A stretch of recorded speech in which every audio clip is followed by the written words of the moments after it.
Da da da da da da da.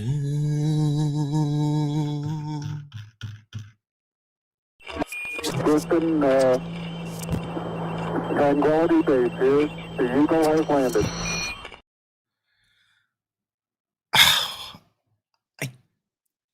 Happy belated New Year, my fellow addicts, and what a luxurious and splendid evening it is, because we have none other in the house tonight but Boggling One. I should have put my fist in them before I started. And Boggling Two, that's what she said. And I cannot get Rich and Lee up on the channel with Bogglings in my hand. So just a second.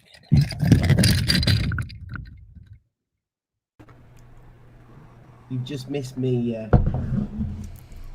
me Boggling, Lee. You've just turned your mic off as well. Oh, yeah. Is that better? The Boggling. Oh my God! Yeah, what a difference. Yeah. Hey, You were talking out his ass. is that better than one of those? What are they called? No, it's not. Can you hear anything? It's awful. It sounds like you're way underground. If I speak in its bottom. No. Yeah, it's fine. Yeah, I should have said yeah. How you boys been? Well, Good, man. a whole Feels like year's been. fucking ages. Yeah. Haven't seen you in a long minute. Did you have a good Christmas? Lee? I had that shall not be named before Christmas. Oh, you did, didn't you? Yeah. Are you feeling yeah. better though now? Oh, no, sniffles. that's right. Yeah. You're feeling good now. I took on what shut the world down. I was sick for 3 whole days. Damn. Would you 3 have whole the O days. or the C? Well, I lost the nose and the tastes. So you had the taking- C19. Yeah. I was positive for 3 days. 3 days. But he's all right. No, But he's good. He's good now. Let's get off that subject. But Lee, you're looking absolutely splendid. You look fresh. Not once did I feel like treating it with anything other than paracetamol, and never communism or totalitarianism. And Rich, you got a VR headset for Christmas. I got the Oculus, yes, the Oculus 2. Well, your dad got it, but he couldn't work it. But I got it now. I own it. It's mine. It was re-gifted to me. It's just not your account. I know. No. You're Right. ready for the metaverse. I am, whatever that is. That's the next thing. Oh, that's the metaverse. God, yeah, I'm ready. Oh my God! Even when you're just there in the opening part of it, you know, where you can see, you know, settings and you know, profile and all that. You're sitting above everything. I mean, you could look over the edge, look up at the sky. I turn around, there's chairs being blown in the wind a little bit. I mean, it is so unbelievably real. And there's no plug-in that goes in your ear or a headset. You just put it on and you can hear everything in 3D sound. It's crazy real. You've got one of these, haven't you, Lee, as well? I did. Have I sold mine? Oh, is that when you heard about the metaverse? No, it just I used it for like a month and then stopped using it, and it was just gathering dust in my house. And then as soon as I got the sniff that there might be a newer version coming out, I thought best sell that before the new one comes out. So that's all it was. Fuck it. I mean, like, this is the thing. I think the metaverse sounds like hell. I think it genuinely sounds like the fucking end of what we look at as humanity. But fuck it. It's all going anyway. Everything's going to tumble to shit. So if I have to fucking experience some sort of life from the comfort of my living room, strapped with sensors, gloves, and probably some sort of masturbation device, then so fucking be it. So the metaverse is a virtual reality world, right? Yes. It's Facebook. Facebook's rebranded to Meta. It has? That was real? That was real. Oh, okay. All right. Yes, I guess. That's crazy. Rightly so. It does look crazy and it does look quite scary. Darkhour Paranormal in the house. Translation means it looks awesome, is what you really want to say, right? I don't know. Hey. I honestly don't know. It looks fun, but I think it you looks know, terrifying. Good evening, fellas. What's how up, you man? doing, mate? What's the going on? background? This is just another aspect of my room, just another corner that Oh. you guys don't normally see. It's a nice That's, corner of your life right there. Yeah, I think I spend way too much time in this chair researching and corresponding, but you know what? It's nice and worn in now. I feel like we've got a very relaxed dark hour. Oh, I see that too. Absolutely. Yeah. Feet are up, just hanging out. I mean, kids are running about, and that's fine and all, but you know, can't get too rigid in the studio if you need to put out a fire at some point. Word. No, you guys have you've given it a good bit of interest. I only saw it yesterday, the S4 finding from UFO Proof. Mm-hmm. Now I sent it to Lee, but like you, Dark Hour, Lee had his little one running around while he was watching it. But for anybody that doesn't know in the chat already, so Kyle from UFO Proof has found on Google Earth S4. But there was a bit of a shingding between him and AlienScientist where I did watch the debunk thing, and Jeremy did say that you can get to a certain level of Google where you can name your own stuff. The more you use it, you get certain. Yeah, But he didn't accuse him. No, but it was almost like an insinuation because he said, you know, I know that he's been around, Kyle's been around a while, and I know he uses Google Earth a lot. And then he said, so, you know, you can get certain type of access the longer you use it and, you know, whatever. I felt it was an insinuating verbiage. So I've been on it today, and I don't know if it's years since I have used Google Earth, but I actually have it up now over what I believe is the location, just to show Lee, because I don't know how much you saw in this. I had it in one eye while I was putting fires out with the other. Okay, so we shall have a little check. We shall check this out. Share screen. Rich, you say do it in the Chrome tab, yeah? You have to, yes. Don't forget to hit your, well, you don't need the sound, but yeah, use Chrome tab so there's no echo. I'll take the sound off anyway. Is there an echo? Nope. No echo. So I believe I found it. Is this? Yeah. This is what we're talking about? Well, when you get close, it'll say S4 facility. See, it doesn't. Well, you're not down mine. there yet. Get down. Nope, that's not it. That's not it. Nope, there it is. How close do you have to get before it says Well, it? a little bit closer. What are you using? That's not. Is that Google Pro or just Google Earth? It's Google Earth. Is it Pro you need? It's Pro, I think. I know it. Unless they move. Let me check mine while we're here. Oh, bugger it. You bring yours up, Rich. I'll stop square. Okay. I don't know why it's not on yours, but it's on mine. I'm using it through the browser, so that might be why. It shouldn't matter. I like Oh, the it showed idea up on secret mine. military bases or DLC. I'm a little frustrated here. I can't. I don't. Can you? Oh, mother friggin' A. Can you send me the coordinates in the private chat? Yeah, it didn't pull up in my history for some reason. I mean, I hate this thing. I hate life right now. 1 second. How do I get these coordinates? How do you copy coordinates?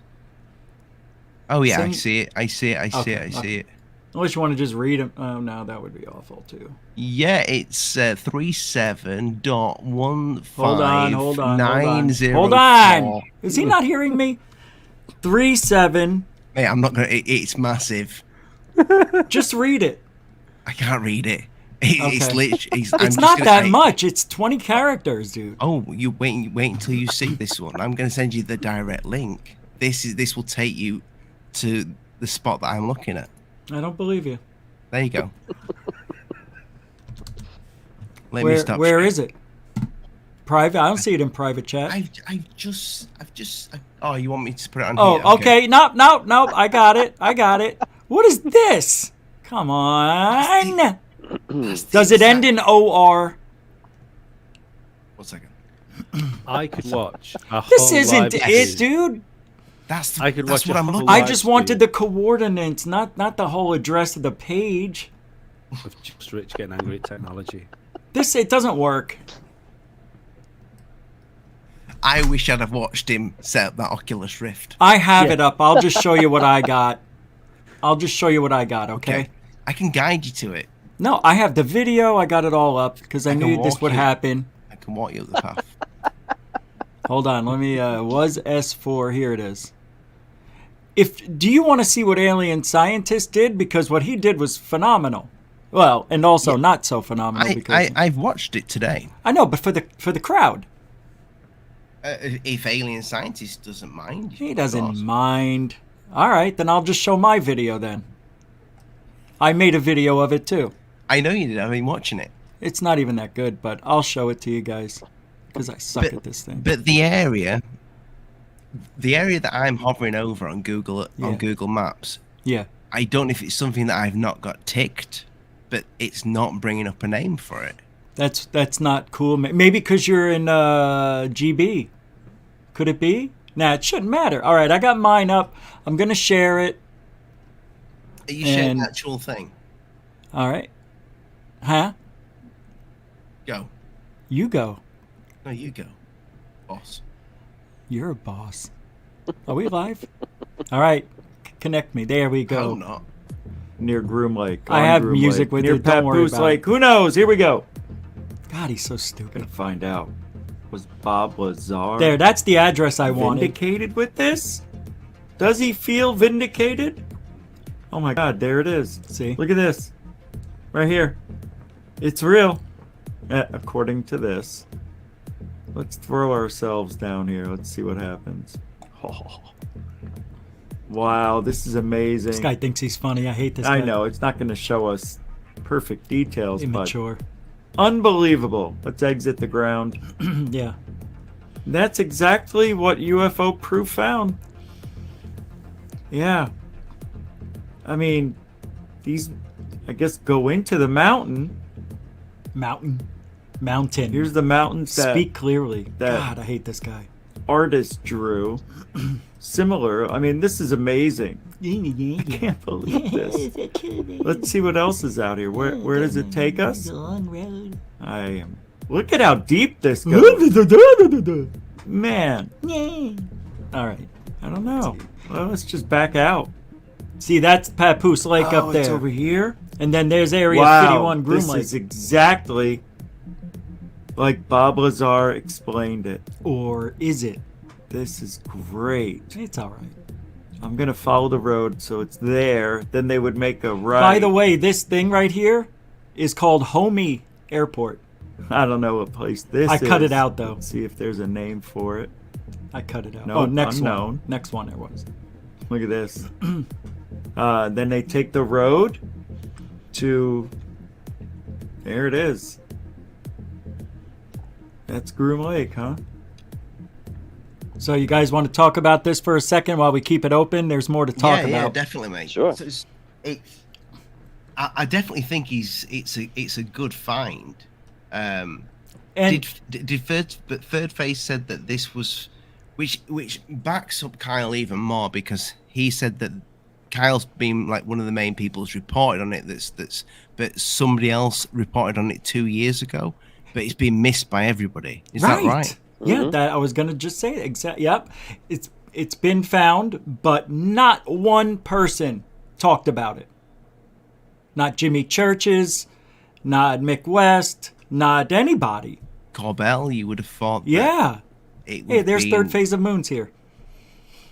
Hello, boys. Hey, boys. Yeah. It's only 12:15 over there, lucky bastards.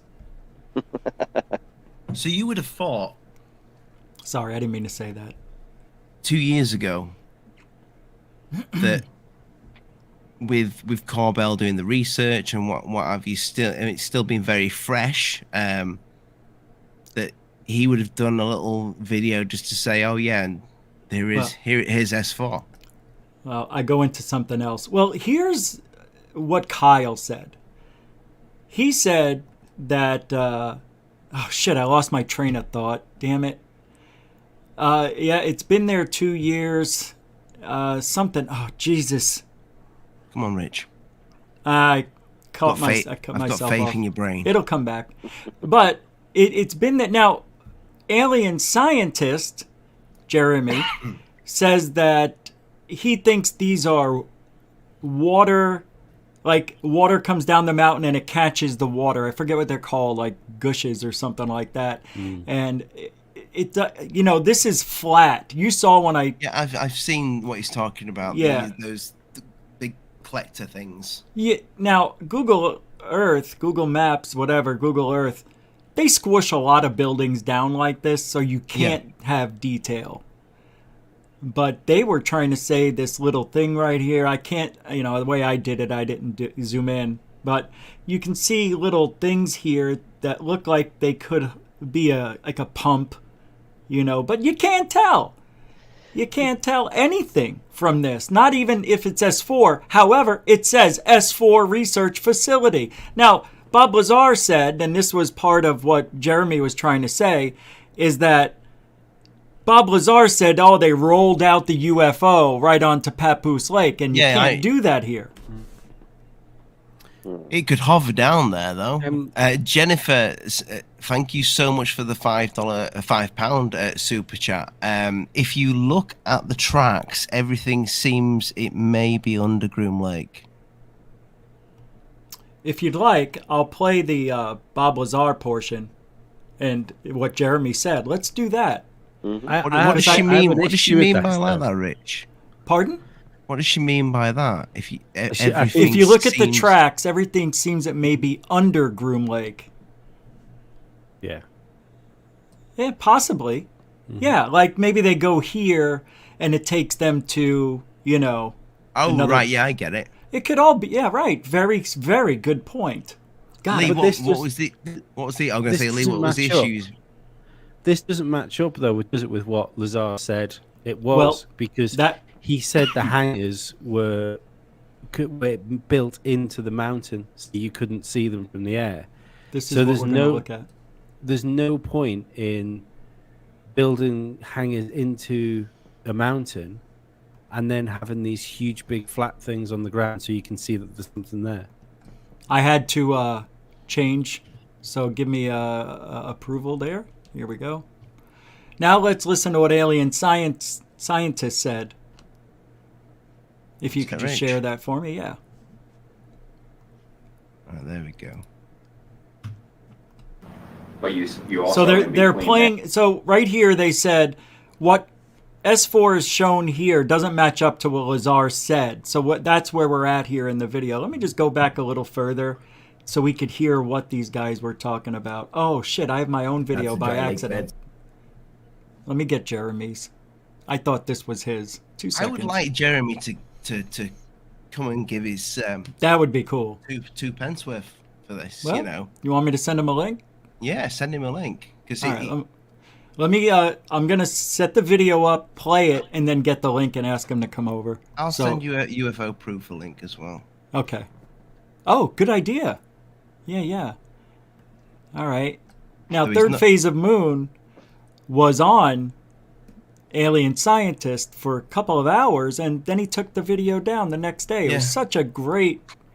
Well, I mean, from what they told me, I didn't see it, and I asked if I could see it. I haven't heard back from him if he can give me the link, but apparently it was a really good sticking up for UFO proof, like defending what he found because they're saying they debunked it. They even changed the title of the show too. Well, so, to be fair on Jeremy, I don't think he was disrespectful to Kyle in that video. No, he wasn't. He was like, I think there's this could have been named, you know, somebody could have just named this area. I do find it odd, though, that if it is actually real, that Google would let that, you know. Yeah, any Why- indication that it was there. I mean, you'd figure that Google would try to cover that up in one way, shape, or form. I mean, to a much lesser extent, we've seen other anomalous areas and, you know, features that we understand that there's architecture there being covered up. So 100%. why wouldn't they do it here? Now, you know, the thought can certainly be that we're seeing the top of something. I think Lee kind of put a good point forward saying, you know, why would you think that's necessary in way of the construction? But at the same time, maybe this is something that was built in a certain way. Perhaps erosion has occurred over there. You know, again, just kind of spitballing when we're looking at this, because it does seem quite artificial. Is it something to catch water? It's a very good question, man. But it's hard to tell by these. You go ahead. I'm gonna say, or maybe if it is real, maybe they've done with it.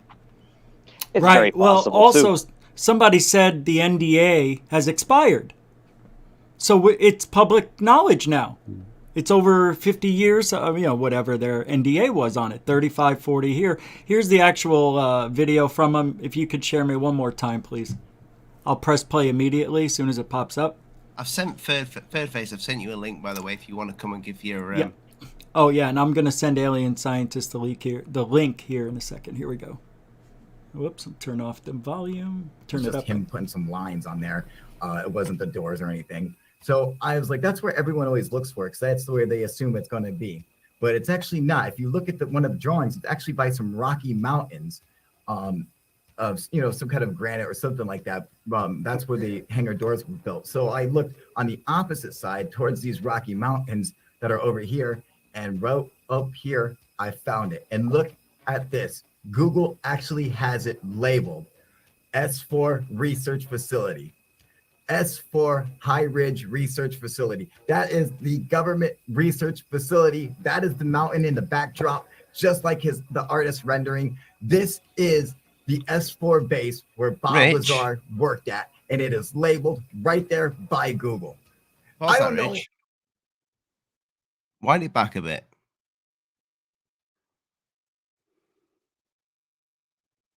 Just I want wind it back to where there's two of them. There's two of the little the tag thing is saying S4 base. There, stop there. Okay. Now bring yours up. Just before you move off that, I think that's really interesting that there's a dash between S4 at the top one and no dash at the bottom one. That suggests to me two different people have put that up. No, yeah, it's so there's this bit here, but that when you brought yours up, Rich, and again, I'm not accusing Kyle of anything here, because I do think that Thirdphase have already said that somebody else has put this out 2 years ago, but I just want to know, when you had yours up, it never said S4 High Ridge Facility. It just said S4 Research Facility. There was only the one. Am I wrong there? Yeah, you're wrong. Let me show you. I have to do this because we're using this is why I hate that we can't use full window with guests on. Here's mine. Hello, boys. Hey. Happy New Year. guys. Hey, Alien Addict. What's up? Happy New Year, everybody. How's it going? Happy New Year. Hey, look who it is over there. Good, good. Hey, Hold on a sec. and also, I it can't was the cousin's put this brother's out. birthday on December 30th. Oh, happy birthday, Yes. boys. Wow. I know some people didn't know, so I'm Yeah, saying we it. got me and Brent 102 years of experience between both of us. I apologize. You're right about this. Look. Which one? Whose birthday is it? Blake or Brent's? Yes. What do you mean? It's both of our birthdays. I'm 3 minutes older than my brother. I'm just shitting with you.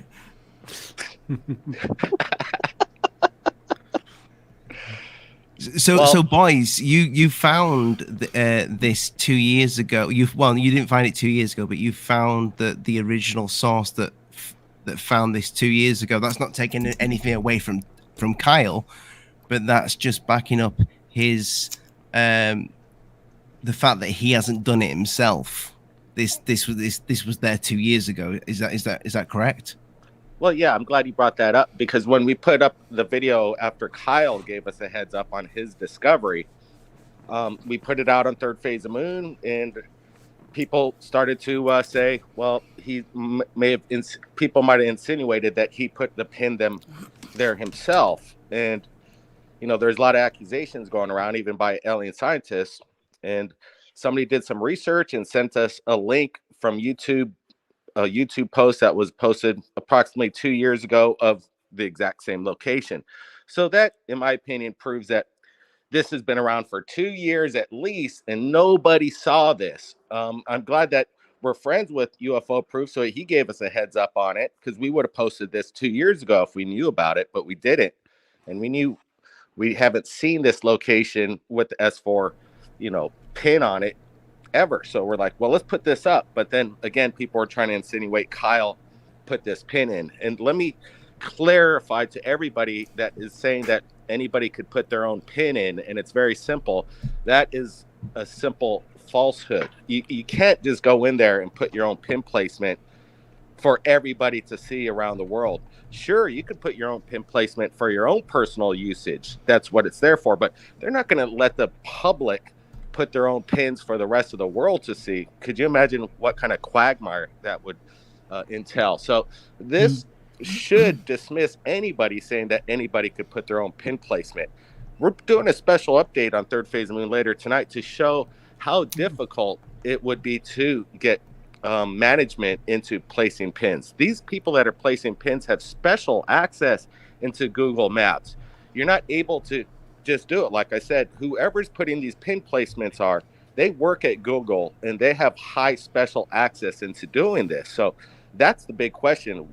Why did Google Earth name it S4 Research Facility? And whether or not we believe if Bob Lazar said this or Bob Lazar says that, that's all it's hypothetical speculation by everybody saying, oh, well, that's not what Bob says. Give me a break. So There's hang a about, lot of things Blake. Bob says, and You're you can telling take it me from that... one way or the other. That's not the point here. The point is Google claims this is an S4 research facility.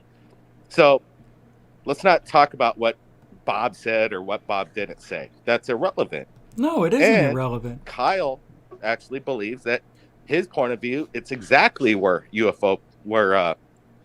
Bob Lazar stated it was. Other people say it's not. So who's right? I'm not exactly sure. Let's ask Bob Lazar.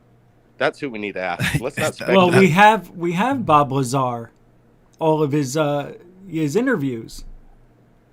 Yeah, that's what Jeremy used. And Kyle listened to them all, I'm sure. Yeah, Kyle didn't do anything wrong. I mean, that's Google Earth. That's not him or whatever it is. I think that NDA has ended, and they were allowed 2 years ago to put that up there. Now, Kyle thinks that the people who put it up there didn't even know Bob Lazar existed or know anything about S4. They were just doing their job and putting it up there, not knowing the history of S4. That's why it's up. Well, I think that the government gives special access to labeling their government facilities. Yeah, well, remember Area 51 was never on there, and then the 1 year it was. It's like now everybody knows about it. So the same thing happened. Yeah. I don't use Google Earth a lot. Do you can you pull that up and get a rough estimate of how big the square is? Of course. Because if you do that, you can at least eliminate the possibility that that's a structure in the research facility. I want to jump in real quick, Zach Diecast Mansour.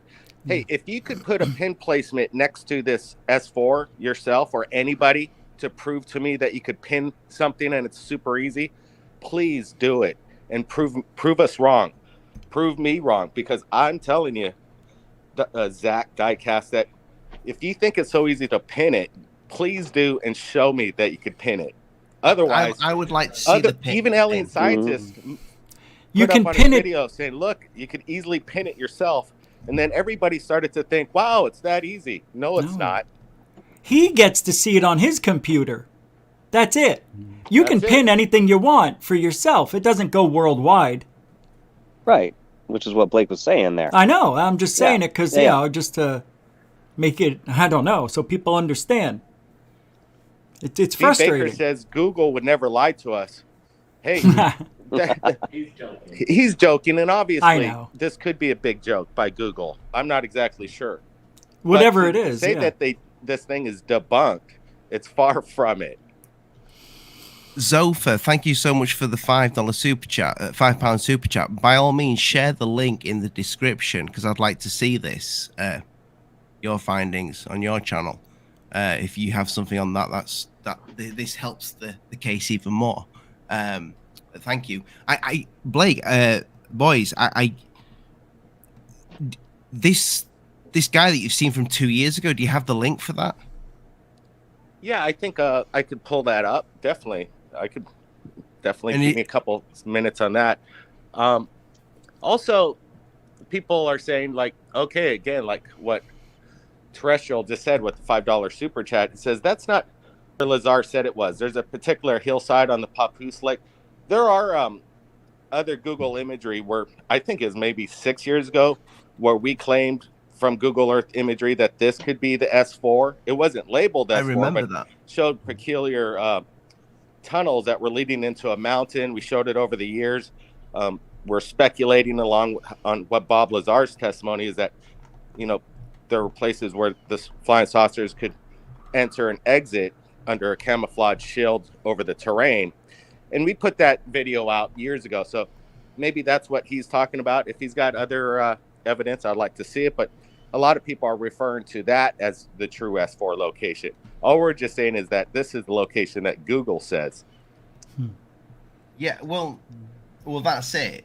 I mean, if it was there 2 years ago as well, this kind of let me see if I can find it. I don't know how true it is though, because I have heard this, Blake, where you can, if you reach a certain level, you can start naming stuff on Google, like Wikipedia. Yeah, but only for the state you live in, I think. Is that okay? Guys, not to interject, but very quickly, I do have to run, take the little ones home, and I'll be watching on the sidelines. But thank you for having me, even for the short time that that you did. So I'll talk to you all later on. All right? Yeah.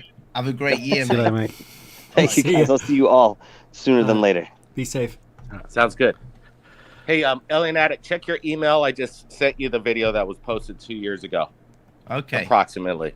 And I now have the image up for Google Earth of the, and guess what? There's no label on it anymore. And I'm on Google Earth Pro. It doesn't say S4 anymore. Thank you, Rocks in Space. I appreciate that, my friend. What a great name. So you're saying now, Rich, that it's not up there at the moment? I could share it and show you. Hey, I've got Google Earth open. I'll see if it's still there. Oh, I can share it and show it. Alien Addict right now. Alien Addict, bring me up. Oh, have you got it? Yeah, I got Alien it. Scientist, how you doing, mate? Hey, Ollie, how's it going? Hey, Rich, and hey, Blake. Very good, mate. Hey, Jeremy, how you doing? Good. So a couple of days ago, I went and I told. Oh wait, hold up! I gotta shut it off in the background. There we go. I stopped the YouTube. All right. So this location, I went on Google Earth and I went and reported the places, to Google, so that they have to actually go and check if it's there. And I did some research on this, and it is true that you can only be a guide. So right now I'm a guide on Google Earth or Google Maps, which I'm a local guide though. So, and I'm like level 7 or something. You get points for everything that you report. Like if you say, oh well, this thing isn't there anymore. This speedway is now a different kind of gas station. It's now a Flagship Fuels or so like there's little things like this that will come up on the map. Like businesses will change, and if you report those, you get points on this guide system on Google Earth. And once you reach a certain level within your local guide area, you become a local guide for that area. So for example, in Rhode Island, I went and reported that I made up a point now, and it now comes up on Google Maps on other people's computer, and you can go and find it, right? because I'm live in Rhode Island, and this is where I'm a local guide. I take pictures of businesses. I'll post things that aren't there, and keep Google Maps updated with, you know, on boots on the ground information. So what I think happened is that somebody from Las Vegas, who was a similar status on Google Maps, like local guide, pinpointed that thing on the map, and then other people affirmed it or went around to it, so that it, you know, it because it relies on user feedback. I mean, really, we are the internet. We're programming the internet and putting stuff on there. So that's what let me tell you this real quick. It's interesting because now we're going back to the location, and I'm doing it on my end, and there is no pin placement. It's done. Yeah, that's what I said. Cover up. It's a cover up. Thanks for confirming. Okay, yeah, Blake, that's what I noticed tonight as well. So I'll share this now. It has gone. Yep. Well, I had reported it a couple days ago. As you know, I said, "Hey, Google, check this place out. I don't think it's real. Make sure, you know, have some other local guides go and check that out." And so what they'll do is other local guides in, you know, the Nevada area will get notifications saying, "Hey, check this place out and tell me if this is legit or not." You know, also with all the traffic that's garnered with everybody going to that exact same place in the last couple days, and it's not the first time Google, you know, messes with their information after Third Phase Moon puts it up. And yeah, I don't know. It's interesting that it is down, though. It's not there. I said that would happen. Another prediction. Yep. Well, let's just go to the site. We're trying to do right now is going back to the satellite imagery from you know, 10, 15, 20 years ago to see if this site is indeed, you know, a site that goes back to, you know, the late 1980s when Bob Lazar claims to have worked out there. I'm going back to 2002, and it's there. It's there back in all the way in 1998. Let's see. Go to 85 or 6. Yeah. They blurred out in 1998, and then we go back to 85. And the image, it's hard to tell what we're looking at. How do you go back in time? I used to know on the old one, but I can't see it on this one. 1985 is where I'm at, and it's blurry. You can't really make out much. Yeah, but boys, how do you go back in time on? Yeah, you go to the history. It's on Google Earth Pro, and there's pro historical. Yeah, you got to be a pro. I haven't got the pro yet. It's free. I know it's free. I just haven't downloaded it. Back in the day when I first started out, I was constantly on Google Earth, but you know the channel's changed a lot since then. It's interesting that this is gone though now, because I'm thinking this morning when I'm looking at this, what's going on? Why has it disappeared? You know, is it something to do? Have I not? I'm there clicking on every single feature, thinking I've not got a feature that is going to show it, but then I'm going to other stuff, and it's showing the locations. It's just this area here. It has gone overnight,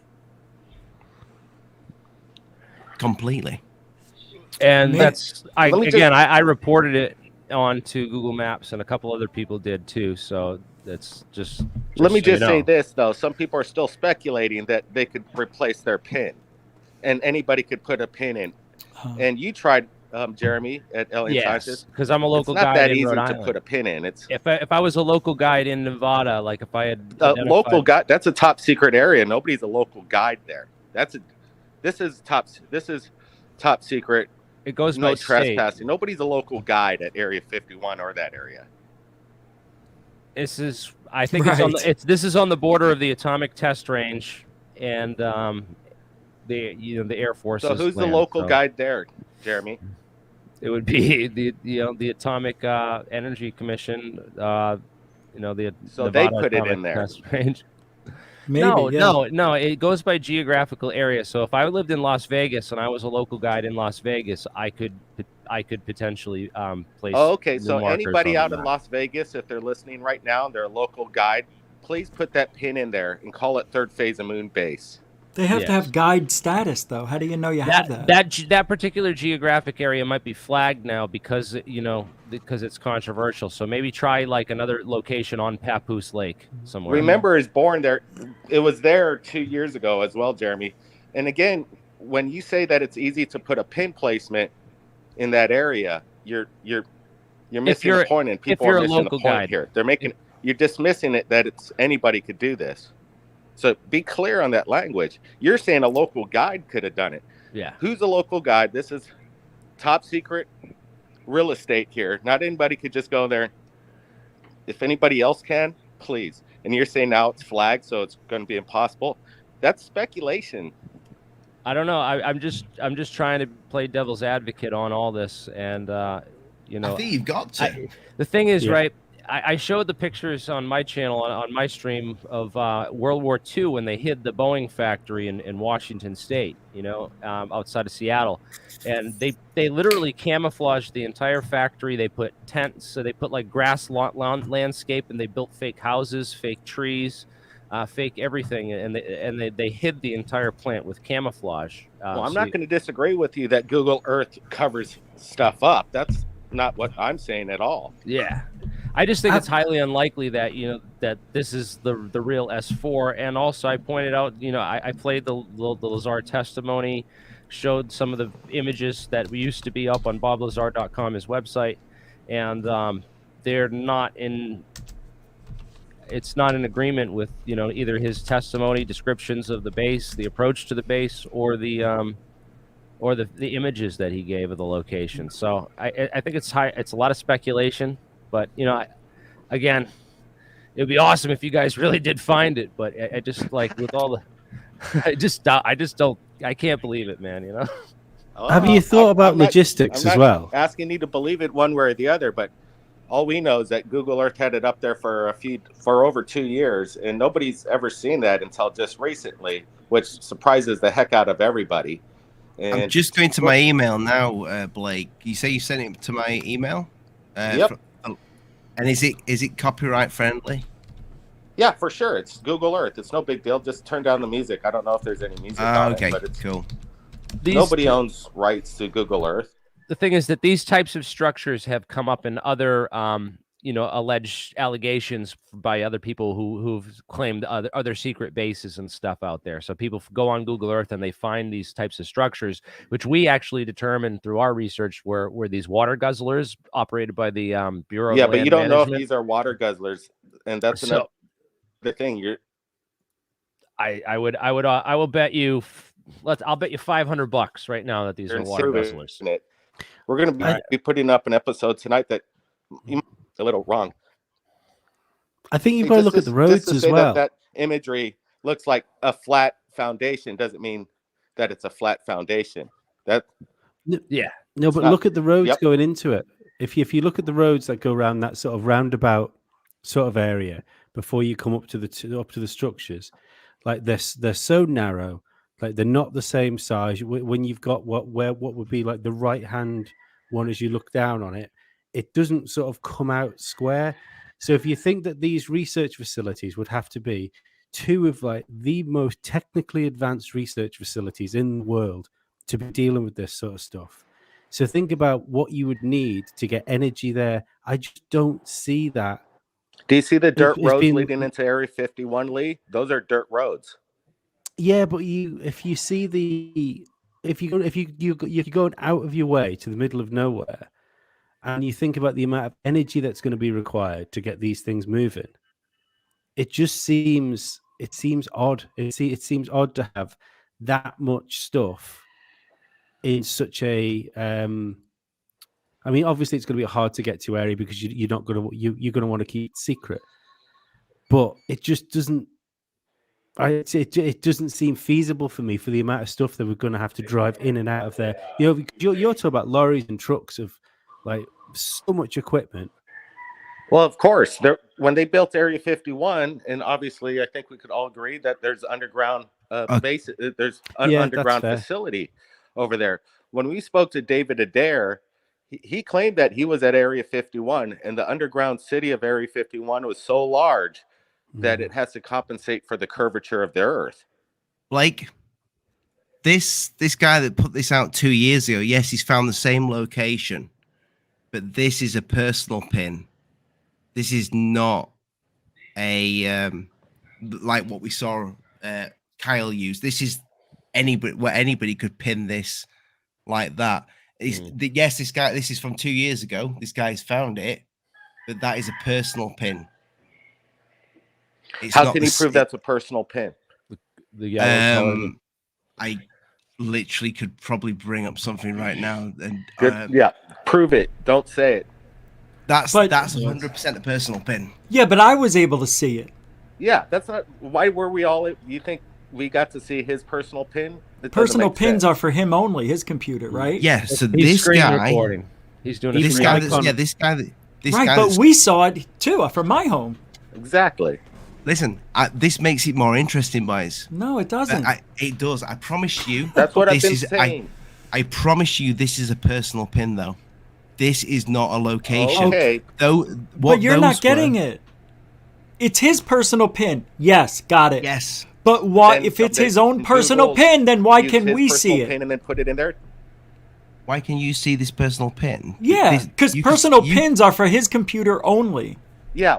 Yes, but he's screen recording. But so we can see. But I can pull up Google Earth and find it. Give me a minute. Screen caught it, but when we go on Google Earth, we get to see it from our end. Yeah, the official. But that's a different pin than what we saw before. Because we see the official one. Yeah, it is. That's a personal pin. Average facility, didn't it? S4 is S4. It says S4. That's all we know. What do we know about High Ridge? It could be another point of S4. Could be the High Ridge part that maybe there's another S4 by Papoose Lake, maybe, where they roll them out. And we just haven't found it yet. Or it's in the mountain, we don't know. Or it's not pinned. This could be S4 second location or something. Because it's so big. We got to all ask ourselves. It was there yesterday. And it was there 2 years prior, or whatever. It was there since Third Phase Moon put it out. Now they took it down.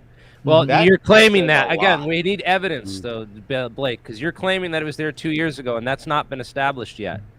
Okay? Well, that video was there from 2 years ago. I'm not sure why that person would put S4 Research Facility in his own pin, and then in President's Day, as a couple days ago, it was there by Google. That's proof.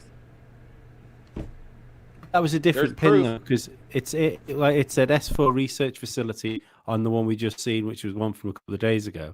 But that one from 2018 only said S4 Facility. So it's not even the same sentence that's on it. S4 facility. What? I don't understand the little. I had the here. When I had because it wouldn't have changed itself. I asked him about S4 when he was on my show, the head of special projects manager out at Area 51, T.D. Barnes. He said that S4 is a facility at Tonopah test range that was used for ECCMs, or electronic warfare. That was their electronic warfare testing building out at Tonopah. So that's what he said. The S4 is actually at Tonopah test range. And I mean, we're talking about the guy that was head of the Roadrunners. You know, he's head of, like, he knows everything. I'm not going to go down the speculation of what that guy said or what this person said about the exact location of S4. I'm just saying, yeah. Google put it up there, and it wasn't anybody, some Joe Schmo. It was this. No, I don't think that Google it's on Google, but just because it's listed on Google doesn't mean that some Joe Schmo who is a local guide in Nevada didn't place that on the map. Well, you're saying it's a local guide, but you're not proving it's a local guide, because that's a top secret place, and local guides don't get to tour around top secret facilities, and that'd be called trespassing. Does Google make the distinction, though, or they just base their local guide on if you live in the state or not? Because it's like, do they know, like, and have, like, this whole area is marked off, so local, unless you're a state official, you can't, mark what's there. Okay, I can prove it's a personal pin because I've just gone back to my old videos. But this makes it more interesting. This is what you're not getting. This is nothing against it. This is making this more exciting. This is not what you're not. No, I understand what you're saying, but it doesn't matter. This guy found it originally, but he personal pinned it. What Kyle saw was not a personal pin. Right. Okay. So I'll prove that to you right now. But we know that, though. Yeah. I'm sure we had over 20,000 people at the minimum went to this exact location in the last 24 hours and just flooded it. Sure. And that's why it's removed. And for them to remove that is very dubious, in my opinion, and shows Why? proof I once went and again. reported it. I encouraged everybody to report it. But why? Why did you encourage everybody to just? Why would you do that? Yeah. Because it's not really there. I want them to check it out and make sure that it's actually there. If they're gonna say that it's on the map. Well, I don't This think. I don't think. That's a personal pin. So you're speculating Right. that you told everybody go over there and flag it, and that's why they took it down. Yes. Well, yeah. So everybody, it was Jeremy scientist who went over there and basically shut it all down. Blame it on alien scientist. That's why we're never going to be able to see S4 or even speculate anymore, because now it's not You there. still know the because of location. alien scientist. But how do you know it's another location? That could be another location of S4 where, like, Exactly. somebody in the chat room said, Maybe there's well, two S4s. maybe they go underground from that point, or they have an escape route, or it's just another location Yeah, because you're S4 is so speculating, Jeremy, huge. saying that's not the place. We're all speculating. If you Nobody go- knows for sure. Exactly. See that video. But I'm for gonna Jeremy's post not it. speculating. He's saying that's not the place, 100%. I'm Oh, saying okay. I reported to Google so that they can go and check it out and make sure, you know. Yeah, and it's the real and place you or reported not. it to Google, and what's Google going to come back to you and say, hey, yeah, this isn't S4, Jeremy. Sorry about the mess up. Well, Is that what they do? Tomorrow's Monday. I'm going to be calling the Bureau of Land Management and asking them about, you know, the water guzzler locations and all that, because I'm pretty sure it's one of these the wildlife water guzzlers. When you zoom in, you can see it looks like, you know, 4x8 sheets of corrugated metal panel. You're looking at flat topography and not three-dimensional footage of that. That's a one-dimensional, two-dimensional shot. You're miscued on your look on that whole map. I got this too, so. Because they flatten all high-rise kinds of- buildings. Sorry, look Jeremy, I like- didn't realize you were screen sharing them, mate. Yeah, no, it's all right. If you zoom in on these things, you can see the grid-like pattern, and it looks like, you know, they're almost rectangles. Oh, yeah. They're rectangles that are about 2 times as long as they are wide, which, you know, they look about the same size as 4x8, you know, metal sheets, which is, you know, what they would use to build these things. But that could be a roof too. Yeah, I was just going to say, to play Like devil's I said, advocate, you they get, hid the entire Boeing factory in Washington during World War II. If this was like a secret facility, I don't think you'd see it from above. You know No, what I to mean? play devil's Area advocate, though, 51. I hear you. you do get aircraft hangars, don't you, with the large corrugated sheets that go over in a dome.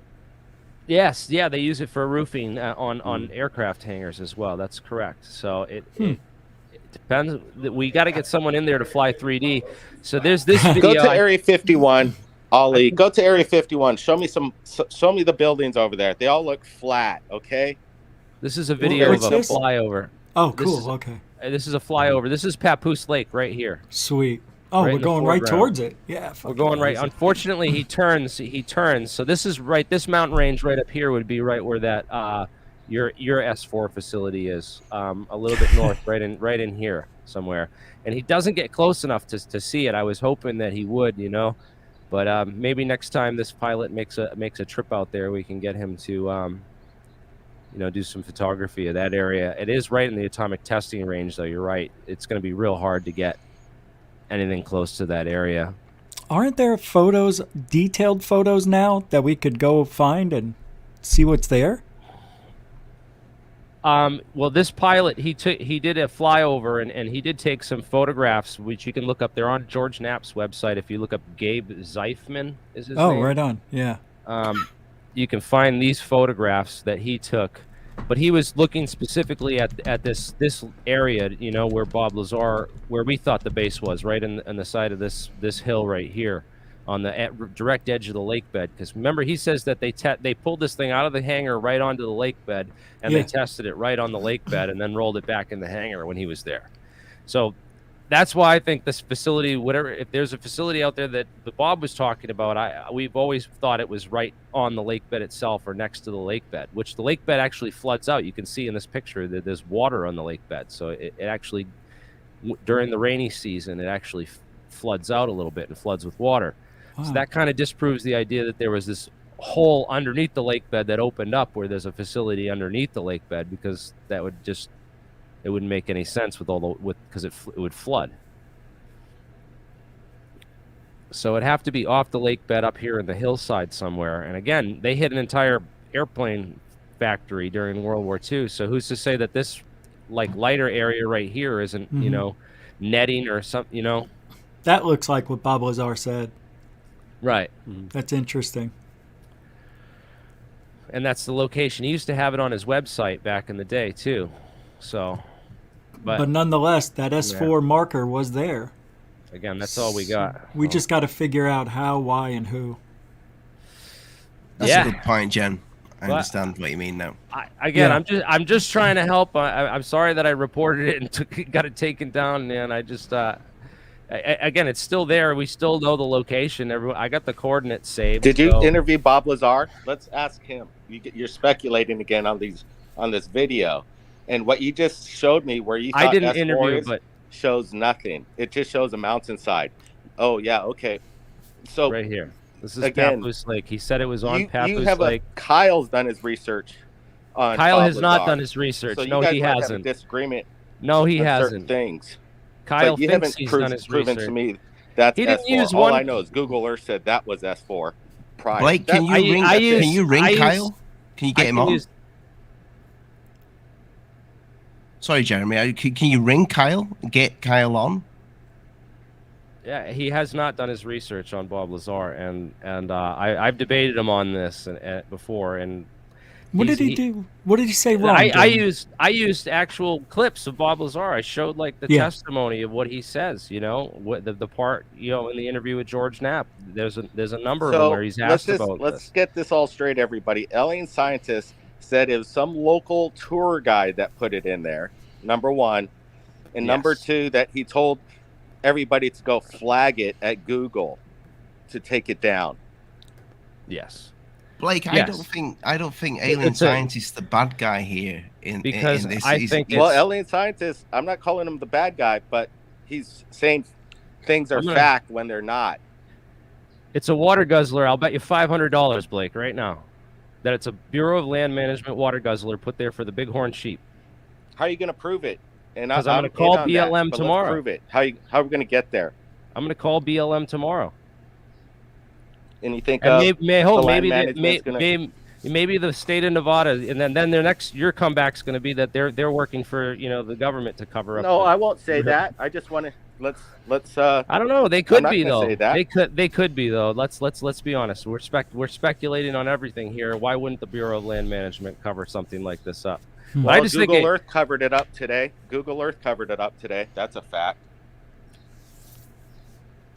It's odd that it got covered up today. I think that it's all speculation. It doesn't agree with what Bob Lazar's testimony says. You're saying that Kyle's, this. We're not speculating that Google Earth. We're not speculating Google Earth had that yesterday. It was there yesterday, and it's gone today. That's not speculation. That's fact. Okay, it's gone today because it's been reported as a fake location. You're speculating. You're speculating as to why, and in my opinion, you are too. You're speculating that. You're speculating that nobody from the government. I'm not speculating. You have to be from the government because that's atomic testing range. You're speculating that this is like it has to have been someone who's a local guide to that area, because Google can tell the difference between a classified installation of land and the city of Nevada or somewhere else. So I don't know. That's speculation as well. You're speculating that Google put that on the maps. When I'm telling you like the process, because I understand it. It's that you're a local guide and it's okay. And it is local. Maybe Google didn't put it on. Maybe some guy with special access put it in there. A tour guide got into top secret special access. All it needs to be is a level 5. There. We're okay. I'll level agree with 5 you there, local guide or above. The fact is, Google took it down. Somebody took it down. Yes, because it's been reported as not a real, as not being there, not actually being a But how government can facility. you? Why do you think you're right when there's no proof yet? You should have waited. Why should he have waited? He should have waited till we found out what that structure is instead of just Because flagging it before. That's all. I think that was a weird move. I've done other investigations on claims like Charles Hall claimed there was another alien base out in this area, and he showed these structures and said that this was an alien base years ago. And But was there a flag on it? We went and did the research and found that these were water guzzlers, and found that there's a lot of these out there put by the Bureau of Land Management, and they're very often by ufologists digging through this area on Google Earth. They're mistaken for other structures. Oh, I didn't know you've seen these before like this. So we've seen these before, and Okay. I recognize them as what they are. So I will bet you anyone here $500 if they want to if they want to shake hands and bet me on this. But these Jeremy, do you want to to bring them up? Would you? I know you have the. I watched. You showed them in your video. Also, I'll take you on that bet for $500. The problem is, we're not going to be able to, collect on that bet because we're not going to be able to prove it. Yes, I will be able to, because if they installed them, then there's records of it somewhere, and all I have to do is make a couple phone calls to find out where those records are. Good luck. Get me those records. If it's worth it, if it would take me 3 hours of work for $500, you're damn right I'm going to do it. When you researched the other story and found out they were the water things, was there a flag stated there or a pin that said it was some sort of base or not something? on these ones. There's so many of them out there that there wouldn't be Google Earth wouldn't have that data unless a local guide went and populated that data onto Google Earth. That's how Google Earth. And would get again, the you're data. looking at two-dimensional, not three-dimensional, Jeremy. So when you're saying it looks like it's a flat, what do you call them? Water gutters? Water guzzlers, yeah. Water guzzlers. I love that name. They appear to be water guzzlers, but can you agree that there's a lot of buildings that are, over 10 stories high, look like water guzzlers and they look flat? Yes, there are where they're in locations where they have that type of utility. This is like just on a mountain ridge out in the middle of nowhere. I'm asking you is, it doesn't have you fit seen on Google Earth buildings that look flat when they're actually not? Have you ever seen that? I'll bet you $500 I could show you buildings that are flat right now on Google Earth. Blake, can you just be really No. careful when you're saying the word earth and flat on this channel, because I don't want to get demonetized. Sorry about that. Yeah, I won't didn't. get But true, it's interesting, right? But you want to I make suppose that. the You want to thing take is- that bet that buildings appear to be looking like pancakes. But I suppose the thing is, just No, because it's a I'll- two-dimensional image doesn't mean it's not two-dimensional. So say it's it, just Alex. because Say it, Jeremy. No, I don't want to make the bet that I'll make the bet that the structures in this image are flat. They're not they're not 1 story high or more. I'll make that bet. So when you look at other buildings that have the same feature, how could you prove it otherwise? When Generally, in they have a fact, shadow. The building is it's a building versus what you're saying is flat. You'd be able to see a shadow. I mean, unless it's like 12 noon, and Depends it's- on what time of day it was captured. Yeah. So you get a couple different perspectives. You'll be able to get one with a different sun angle, and you'll be able to see. you'll be Depends able to on see how many past the shots they shadow. took of that sensitive location. there's another building, isn't there? It'd be interesting on that sort of ring in the middle. There's another small building. It'd be interesting to see whether there's a shadow on that building. We're going to be putting Yeah, in that an looks update like a again on structure. Third Phase of Moon with a little bit more enhancement on the so-called pancake size looking rain capture devices. I don't think so. You can see a shadow even in this field. You look at the shadow coming off on the right hand lower. Go to the right building. You could see that there's shadows coming off of its lower left. In my opinion, that looks like pretty deep shadows, if you ask I me. don't see any shadows. No, I can't. Up the top, you can see shadows. And if you go up to the round part, I don't even like see it. Hey, if I'm wrong, I'll owe you $500, right? So Yeah. If you Oh, go yeah, to you that would- round part, you can see shadows on the structure of, like, not the structure, but The smaller structure, that little whatever, one yeah. above. It looks like There- that might be. They're not going to have. If it was tall, there would be a lot of shadow. Is that what you're guessing? Depends on what time of day, Rich. Yeah. Could be Yeah. noon for all we know, or whatever. Look at how when you're rotating around, that it creates this pancake look. And this happens with high-rise buildings all the time, Mhm. with Google Earth. Yeah. That phenomenon doesn't happens have all the time. And I'll bet Jeremy that I could prove that buildings look just like this. You want to take that bet? But also the No, water no. gushers look like this. I know that if it's 12 noon and True. you had a one-story, airplane hangar or something, you might get no shadow and it might look like it's flat to the ground, I especially could when find you do a the 3D 10-story drop. building that will look flat like this. You want to bet? Yeah, $500? I've seen it. I've seen it. So I was doing Okay, research. so there you go. So I the was point doing I is will that research on the. S4, Google Earth had it up there yesterday, and now it's gone today. And to me, it's very interesting that one way or the other, they took it down, whatever the reason for it is. It's just very curious, very curious. And you're saying because it's not the place, which you have not proven.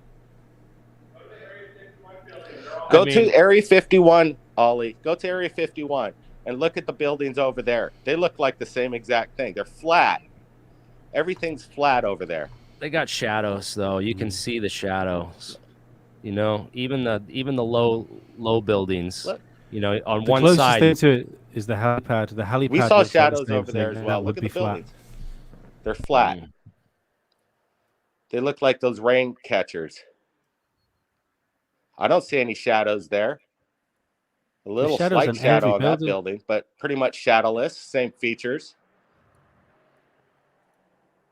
It's a little clear. The imagery is a little clearer due to the fact, for some reason, they took pictures of this with better satellite imagery comparatively to what that S4 facility labeled by Google Earth high You res. don't know that it was labeled by Google Earth. Again, it was on Google Earth, but that doesn't mean they specifically labeled it. And in fact, I thought I made it clear that Google Earth, there's nobody at Google whose job it is to populate Google Earth with these places. It's all done by local users, and we're the ones that Local help. guides. I don't understand. Yes. Who's the local guide? Give me his name. Who's the tourist guide that gets on top secret land? I wish I could look up who made the pin, and maybe we can find You're someone at speculating. Google You're that will saying get like us. it's a tour guide that did it. That you can't say that. Yes, because no, I can say that because it I could know be a government. I'll Somebody call that works Google. within I the will call government. Google tomorrow, and I will ask them about their map pot. Like, is there any? Where's the department who updates Google Maps? Because it's all done by local guides. It's all done. You're by able people. to put your own information with Google Maps once you Yes. kind of register a business, show your business establishment, give it People its go name. on there, give you So reviews. the person that owns Boys. that land Google was able doesn't to do put that. it in my opinion, and that's the U.S. government. Google relies on us to populate that with data. Well, whether it is water guzzlers or not, it's still interesting that it was labeled that. But Jeremy, can you tell us how big a water guzzler is? Do these have you measured these in Google Earth to say something like a car at Area 51 or an airplane? I'm trying to find the video that I had the other day with that guy where they show like the whole construction process of them. They're built different ways. They basically they want the largest area possible on an already sloped terrain, so that they basically the point is to just have a large area so that during a rainstorm they can collect all the water runoff, and they go out and flatten a large area. They cover it with corrugated metal sheets, and Yeah, I have corrugated metal sheets on my house. Big deal. so And they if use you the look same at the- stuff for roofing. If you look at the imagery from Area 51, it has pretty much the exact same shadow feature as the so-called S4 location pinned by a tourist guide, a tour guide. But anyway, look at the imagery once again at this S4. You see shadows, just like at Area 51, the exact same thing that you would see. So again, again, you don't want I to think bet that that's discolored you dirt. don't want to bet that I could show you a 10-story building that appears to be flat on Google Earth, but you're 100% fact that these aren't tall buildings. There's no even though the utility same for a phenomenon site out. happens all the time on Google Earth.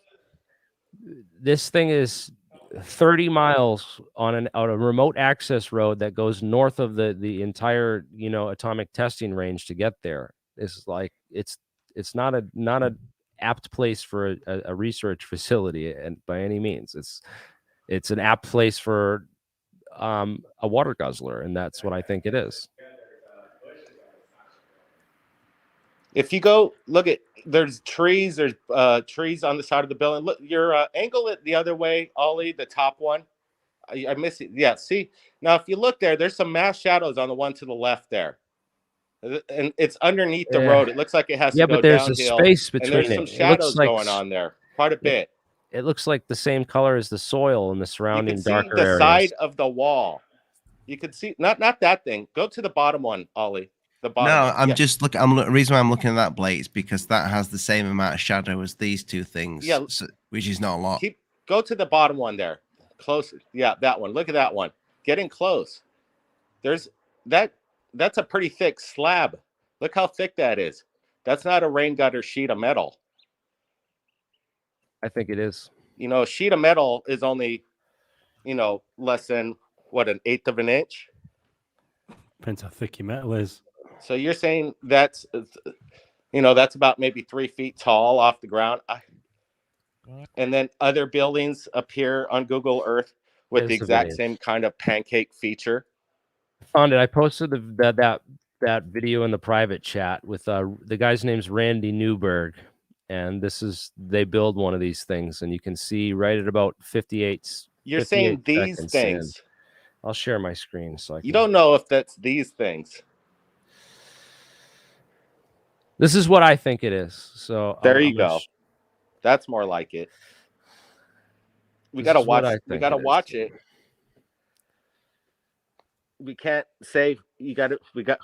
Everybody has. We gotta watch the language. We can speculate, but we can't say fact unless we can prove it. So they pipe it down, but this is the guy in front of the actual collector. Yeah, that wall was a lot bigger than that. If you go back to the original footage. Oh yeah, they could make them larger. See, they just drop into this trough. It drops. The rainwater runs into a trough, and then it goes through a collector, and then it goes into a tank where the animals can drink from it. And these tanks, people were taking pictures of these years ago. That's how and saying that they were alien bases, and they were saying that these things were UFOs because they're circular, you know, and they're just like, look, there's a UFO parked right out there, and I'm like, we were like, oh my god, there's UFOs parked out here, so we're digging into and we found out that they were just these water guzzlers.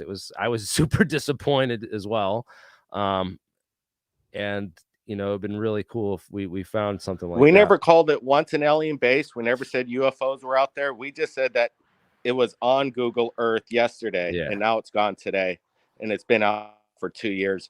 Ollie thinks somebody pinned it 2 years ago. Then for some reason, somebody else pinned it within Google, and now it's off Google. Does anybody understand what's going on here? Yeah, so that's the interesting thing. Jeremy had it blocked.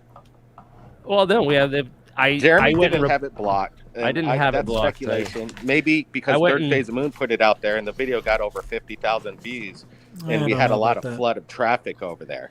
Maybe it's a mixture, probably. One of the reasons. I'm speculating. Yeah.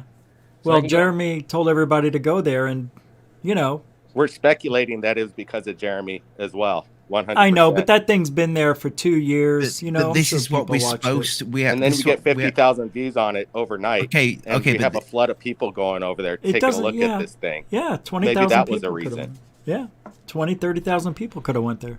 But guys, this is what we're supposed to do. We're supposed to speculate. We're supposed to analyze it. Otherwise, and we're supposed to debate too. There's nothing wrong with debating. It's fine. I think Jeremy does great work. Of course, and I like Jeremy what he does.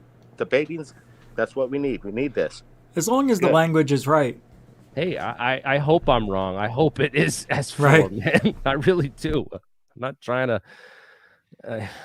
Hey, what better way to disguise it than a water guzzler? You know?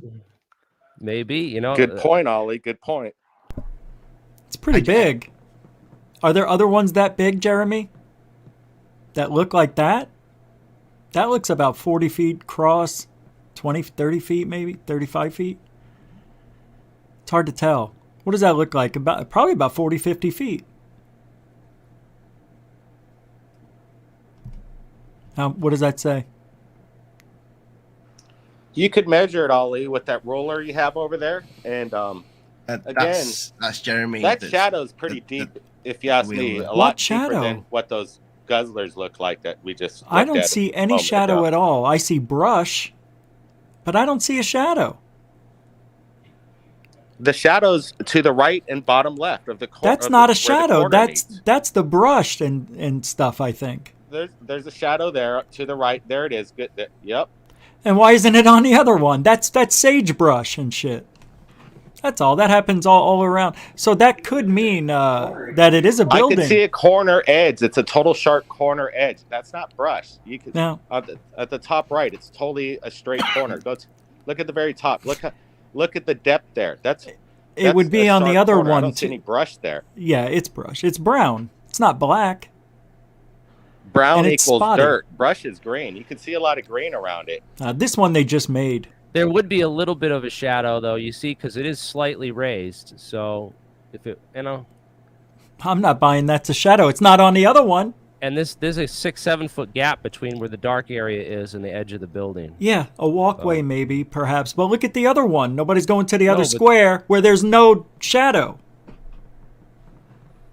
See? Yeah, there's like no shadow on that one. Thank you. And look at the brush down in the bottom left. That's brush. That's why I got that. Bottom left. See it? It matches up. It's brush. It also it's Arizona. looks like hanging over. So they're not 4x8s because this is an 18-foot section from those lines. So that's 72. The one on the right, Ollie measured feet. that at least 20 feet. And again, we're looking at something two-dimensional, not 3D. Right. No, but just quickly, if you look at the brush on the left-hand side one down the bottom of it, that looks like it's on, like hanging over onto the structure. So. What? No, you see, if you zoom in, go to the left square. The left square doesn't have it around like that. No, it does round down the corner. See, just before the bottom right hand corner, you've got what looks like plants there. It would be on. One's a water guzzler, one's a building. Who knows? There you go. Yeah, could be. There we go. But I don't think that is. I think that's sagebrush and shit. That's if you look around, look around. It's everywhere. It's the same color all around it. Look, and you can see it. Go down beyond the road, down. You can see it right there. Oh, you're already there. I just want to show in a different satellite. This is the USGS image. That's interesting. Yeah, that is. Can you zoom into that? I don't see it. Yep, I do see it a little bit. See, it's very... Well, maybe it didn't grow. Maybe that's a new... How old is that? I don't know. And it's also not brown. This is a different photo, obviously, but it doesn't match at I all. don't see any gutters on that. Jeremy, can you zoom back into that, please? Jeremy. See, this is what I was trying to say before on the other one. If you go to the right-hand side of the left square, there you can see there's plants. Sorry, down the bottom of it, you can see there's plants there. Now, if you go back to the Google Earth one as well, they're also on it, and they look like they're hanging over onto the structure. So if that was a building, you wouldn't get plant life hanging over onto the top of it, unless they were really tall trees. Yeah. Yeah. That's point. You mean the top one? Yeah, that's what I was trying to say about the brush. There's brush there on the these tree. It looks like shrubs or trees or something. They're kind of big though. This is 100 foot by 100 foot. They might be trees. Mm-hmm. So, what if you go back further? Even saying that though, you'd have to have, if it was some sort of aircraft hangar type facility, you'd have to have aircraft hangar sized trees. Oh, that's like 4 stories high. Yeah. 50 foot trees there. That's not happening. That's not the type of landscape there. 3 foot, 5 foot trees. That's about it, tall as they get. Sometimes you'll get a saguaro cactus in there 20, 30 feet, but I don't even see those. So I'll show you a couple of these. This one's the white sage guzzler. I don't see nothing there. Maybe they got the wrong. Sounds like See the shadows from the mountains? Totally Oh, different. right here. This is one right here. See? Oh, wow. Oh, yeah. It looks very similar. There's the Shit. tank. So it's got a little bit of an edge here with the shadow because it's slightly raised. Definitely see that. Okay. So there's one. And how big? Do they differ in size, Jeremy? Yeah, they differ in size. Because they just need a large enough area to collect some rainwater, and then they build the tanks to to store the water in there. Where's this one? In this area, they get about 7 inches a year of rain. Yeah, so it's very arid, very dry. So these are like these really helped bring the. I just population one double up. There's check one on right here. trees on how high they grow in the Nevada desert. They grow up to 50 to 70 feet. Yeah, saguaro cactus do. Mm. What's but that? this saguaro cactus do. Yeah. Well, they so do. do trees. Trees grow up to 50 to 75 Yeah, not feet in this area, Nevada. Yeah, not here though. Yeah, I just checked it on Google Earth, or Google Maps, or Google. I'm saying excuse me. not this area. That We doesn't don't look know. We like haven't they been have to this trees. area. We don't know. I don't know. I lived, lived in the desert for Another one. 43 years. and I can tell you, in the yeah. desert, trees go up to 50 to 75 feet. Yeah, and they're in places where there are no roads. That's for sure. They wouldn't want those things near these things. But I don't know. I'm not there, so it's hard to tell. Maybe they are there. Maybe they need it for the birds for lookout. I don't know.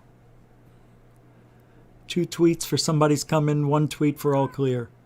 That looks like a little mountainous little region where this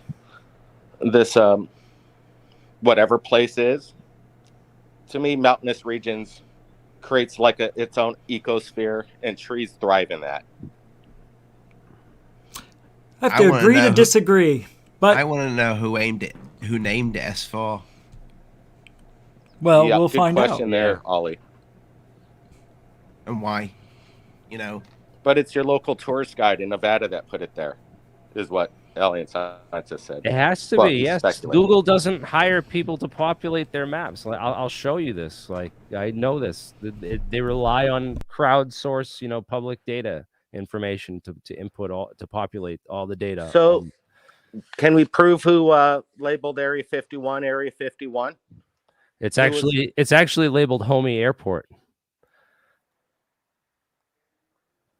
When I punch in Area 51, it takes me to Area 51. Yeah. Who did that search? Because I remember years ago when I put in Area 51, it didn't take me there. That's for sure. It took them years before that was able to type in and press a button and it'd take you there. Yep. You'd have to actually physically look for it yourself. And it was a trick to find in the beginning. We trained it. We've trained Google well. Jeremy, what's the district sort of area for the guides? Is there, if you're a Google guide, is there like a certain area from like where you live where you're sort of destined to like look for things? Let's see, local guides. So I want to find more about this. So share your discoveries, support your local community, get recognized with rewards. Select your city so we can send you locally relevant emails and awards. I want to put in Las Vegas.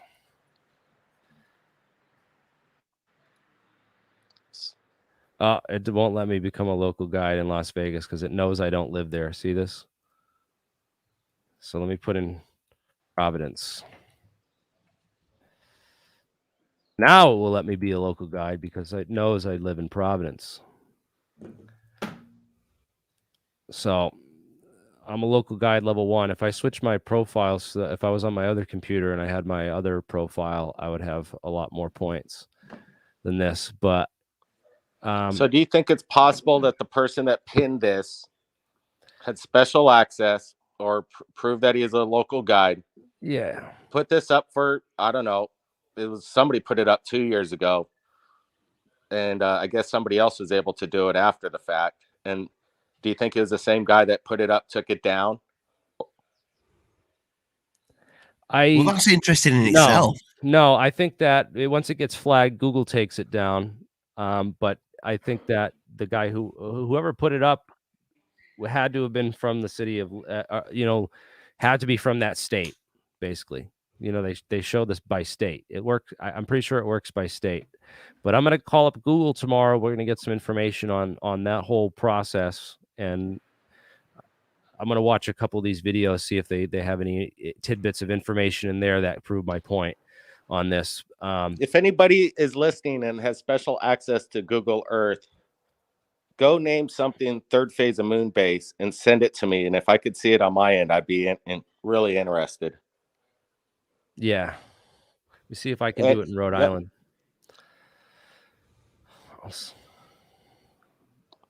Because nobody's proven to me that it's that simple to put in a pin placement for the world to see.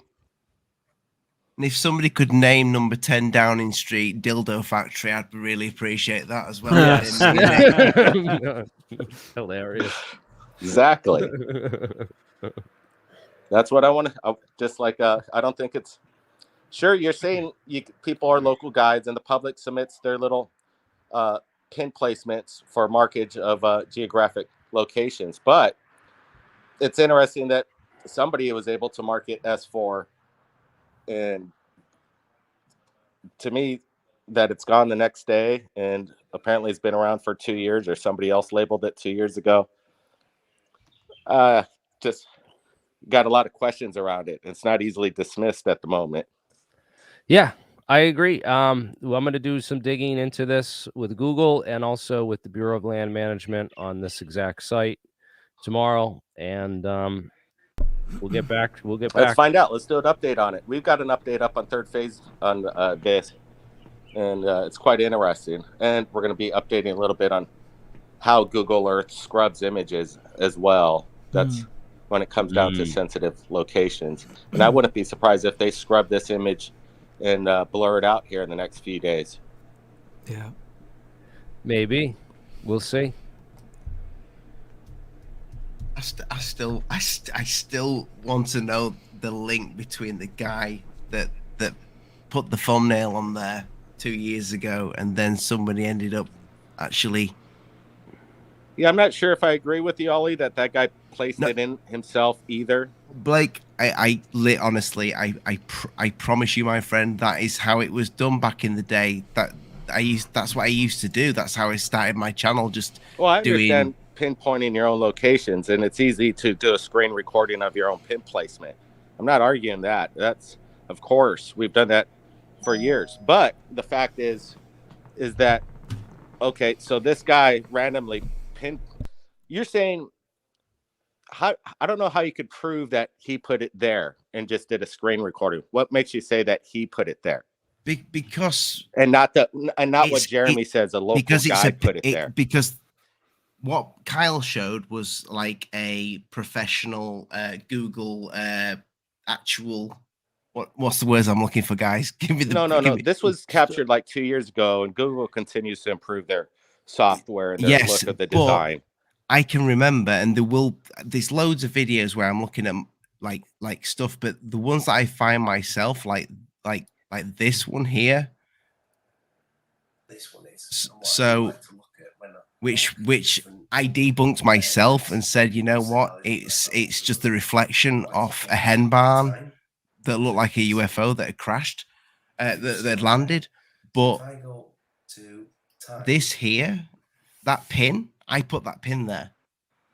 I pinned it. So that was what you did. You pinned it. I got you, but that doesn't mean you proved that the guy pinned that wasn't a pin from somebody else. No, but that's you're not proving that. You never saw these pins anywhere else on Google Earth. You only saw your own pins. They were always in yellow. So the video that you guys showed me on the email, it's pinned. So this guy he's put that out there, and he's found that, and he has pinned that himself as that location. Do you think the person that pinned it in Google and not a personal pin saw this video 2 years ago and Possibly. says, "Hey, I'm going to put it S4"? Quite possibly, yes. Quite possibly. But the yellow pin is 100% a personal pin. I know that because that's how I started my channel, by pinning stuff myself, and I'd save stuff on the moon and Google and Mars and all that bullshit. And like, you know, just try and find stuff that was anomalous. But yeah, this guy here, he's pinned Area 51 main base there. You can see he's written main base. That's not the normal pin. He's pinned that. True. You see up here in the top corner. Let me bring it big.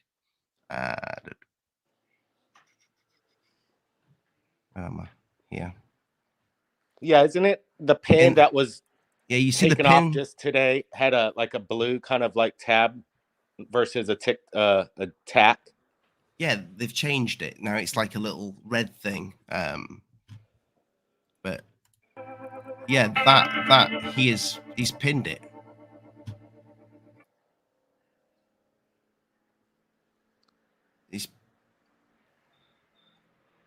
These are his own pins. That blue one where it says Papoose Lake, that's an official one. But the pinned ones, those are his. So he's found this first, and then somebody has then gone in and gained, got that higher level, and look how it pancakes there. The imagery of the buildings, they're totally concave. It's actually concaved inwards.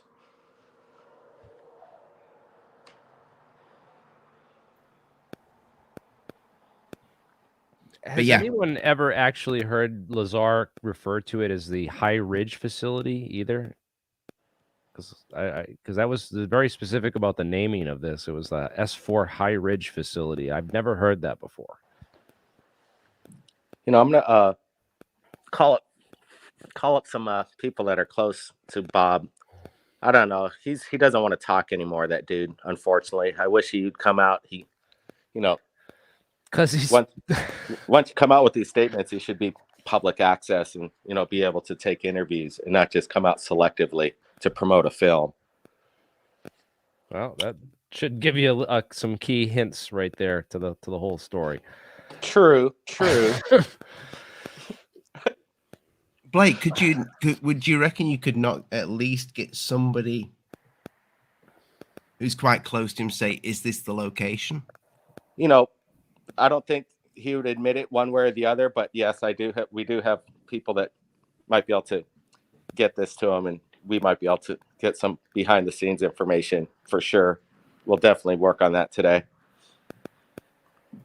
Well, I'm surprised Corbell's not on it already. He removed because everybody saw it, and we don't waste time putting stuff out. We don't hold on to things. And that's it. Probably that's the reason. I honestly think this is going to mystery that will remain a mystery until we see these guzzlers. But I have to say, I'm more on the guzzler side than I am on the S4 base at the moment. Well, that's your job, Ollie. You're I'm not a debunker, Jake. That's my son's you're name. Specialized once debunker, but it's still embedded in your mind. I got it. You got to be skeptical, and I think that's great. Oh no, I'm saying they covered up the base with guzzlers. Great. That's your opinion, and that's how we should all have opinions, unless we could prove fact or otherwise. That's it. I do find it interesting though, Blake. I find it interesting that guy pinned it 2 years ago. Okay, and then you get that official Google pin. That's what's interesting. That's what sends my nipples, crazy. There you go. And it's interesting too, because I don't think nobody would have found out about that video that was posted 2 years ago One of our people who were watching Third Phase of Moon in that post, we only received. Usually, we get a bunch of links from the public, like, "Look, it's been here before. It's been here before." Oh, you got it wrong, Third Phase, over and over. They'll try and do this, but we've only received it from one source of that one particular video posted 2 years ago, which is it's pretty interesting that nobody would have even known unless that one person pointed it out to us, which it's cool. We want to we had to even tell Kyle from UFO Proof, you weren't the first one that discovered this, apparently, because somebody else labeled it this, or Google labeled it. Again, I'm not sure if we could prove that was him pinning it or not. Maybe you're right on that, Ollie. But either way, it's still fascinating that something like that with that pretty much same title was in that area. Posted the 2 thing years is, ago. Kyle's found the official Google guy's tag, yeah. And somebody officially took it down. The 2 year ago, 100%, mate. I will bet my testicles on it that is a personal pin. Just because I've done it that often, Like, where you record your screen and while you're doing a guide and you put you pin it just to show people a point of reference. Exactly, it's a pin. And it's a yellow pin. Why would Google do a pin? Aren't the ones that are like on the map red or like a different color than the ones you put yourself too? They're white, right? It's been updated that much now. Is the guy still making videos? What happened this past couple days is everybody could screen record their own screen without having to pin it because it was already pinned from somebody within Google that had special access. Sorry, Lee, what were you saying, mate? Is the guy still making videos? The guy that made the video 2 years ago? Oh, I don't know. Blake, is he still making videos? Not sure. I gave you the link. Check out his channel. See what he's doing. Is it worth reaching out to him? Because if he's been pinning stuff on Google Earth for so long and happens to live in Nevada, maybe he is the guide for Nevada. Because I find it interesting that he didn't put a dash between the S and the 4. Okay, let's bring the channel up. Yeah, and on the one which was a couple of days ago, there was two different ones. One had a dash between the S and the 4, and the other one didn't have a dash in between the S and the 4. That makes me think that two different people pinned it. Because if it was one person that did those two separate pins, they'd have written it the same way. So could your man that did the original video, I'm going to bring him Nevada, up, be a guide, and have gone back and pin and put like an official pin in where he'd pinned years ago, like his personal pin? He just needs a Las Vegas IP address, I think. Let me bring it up, Lee. While we're bringing it up, Rock Space, thank you for the $4.99. And what do you guys think of all the meteor activity? We'll talk about that while I'm just finding it. Give me 1 second. Well, that's what I talked about that about a year ago, how much activity there's been all over the world, especially over in the Russia area. It's been amazing. Oh, God, I remember that one on video, that Russia one. It was amazing. Yeah.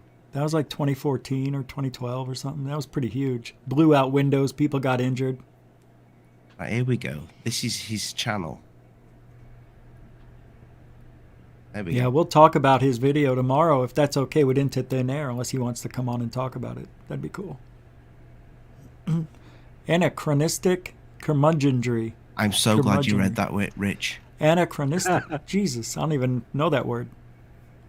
So I can't even see the oh, there you go, S4 2 years ago. There it is. Oh yeah. Oh, it's the same thing. Yep. You gonna click on it? Wait, we've just watched it. We've been watching. Oh, okay. I was answering questions in the chat. Yeah, he just seems like a little bit of a gamer.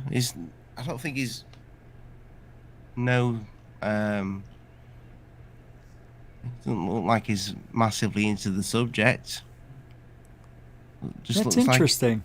Looks like your normal geeky guy that we all know and love. In a very positive way, He's got one video. Why did he have that one video? That's weird. because he was interested and he found it, and he just saw it and he went, "That's it. That's the one." Maybe he put it there. Anyone that's ever like used Google Earth that's half interested in this sort of thing immediately goes to Area 51 first, don't they? I think it was the first thing I did. I went to my old house in New York. Did you? Yeah. Then Area 51. That's true, actually. I went to Paris right after, I remember. I used to have a flight simulator, you know. Remember that in the old days? Mm-hmm. The thing is with Area 51, with Google Earth, if they don't want you to see something, I'm sure they would have an agreement with Google that you cannot show certain areas. You know, because I've seen areas covered up. So I'm starting to think they would show with Google, not the other way around. I think they're having a little bit of a giggle here at our expense. They left. Goodbye, boys. Did they say goodbye? I think so. But they were on mute, though. Yeah, that's a shame. Maybe they didn't realize they were on mute, you know. Or they lost connection, yeah. But Lee, you wanted to say things a few times there when Jerry were talking about it being a guzzler. And yeah, well, no, I got in what I thought. Like you think it's a guzzler, don't you? I can tell. Yeah. It looks two dimensional. I thought the look like it was plants on top of it. I think the idea of the sort of machinery that you'd have to get out there on that small sort of roundabout area seems ridiculous, because you talk about massive trucks that have to be taking stuff out. I know that we can say that there might be underground bases and stuff like that, but again, we're in make-believe land there, because we've no idea whether that's the case or not. So we just have to look at it as what you see. The other thing as well is, if you were testing exotic like aircraft there, it would make sense to wheel them out onto a dry lake bed, because if something goes wrong, it's going to make a fucking big explosion. So if you're doing it there, you can't just roll that out of the hangar and do it, because if something goes wrong, it's crashing straight into your hangar. And this is on a cliffside, a mountainside. You know, something goes wrong with that on the test run, it's going to just go flying down the mountainside. It's going to, that's a great point. I'm glad you brought that up. It's a shame, because it's always cool when people find stuff that's odd, isn't it? And you find odd stuff. Hey, I mean, listen, I'm not taking anything away from Kyle here, because I think he definitely found that. I think one guy found it, and he literally pinned it himself. 100% he pinned it himself. But the pins have gone. You would not. I challenge anybody to see a yellow Google pin on Google Earth. You will not see it anywhere. So those pins that Kyle had were official ones. But if this is some sort of base, then I can't help but think, when you look at these roads,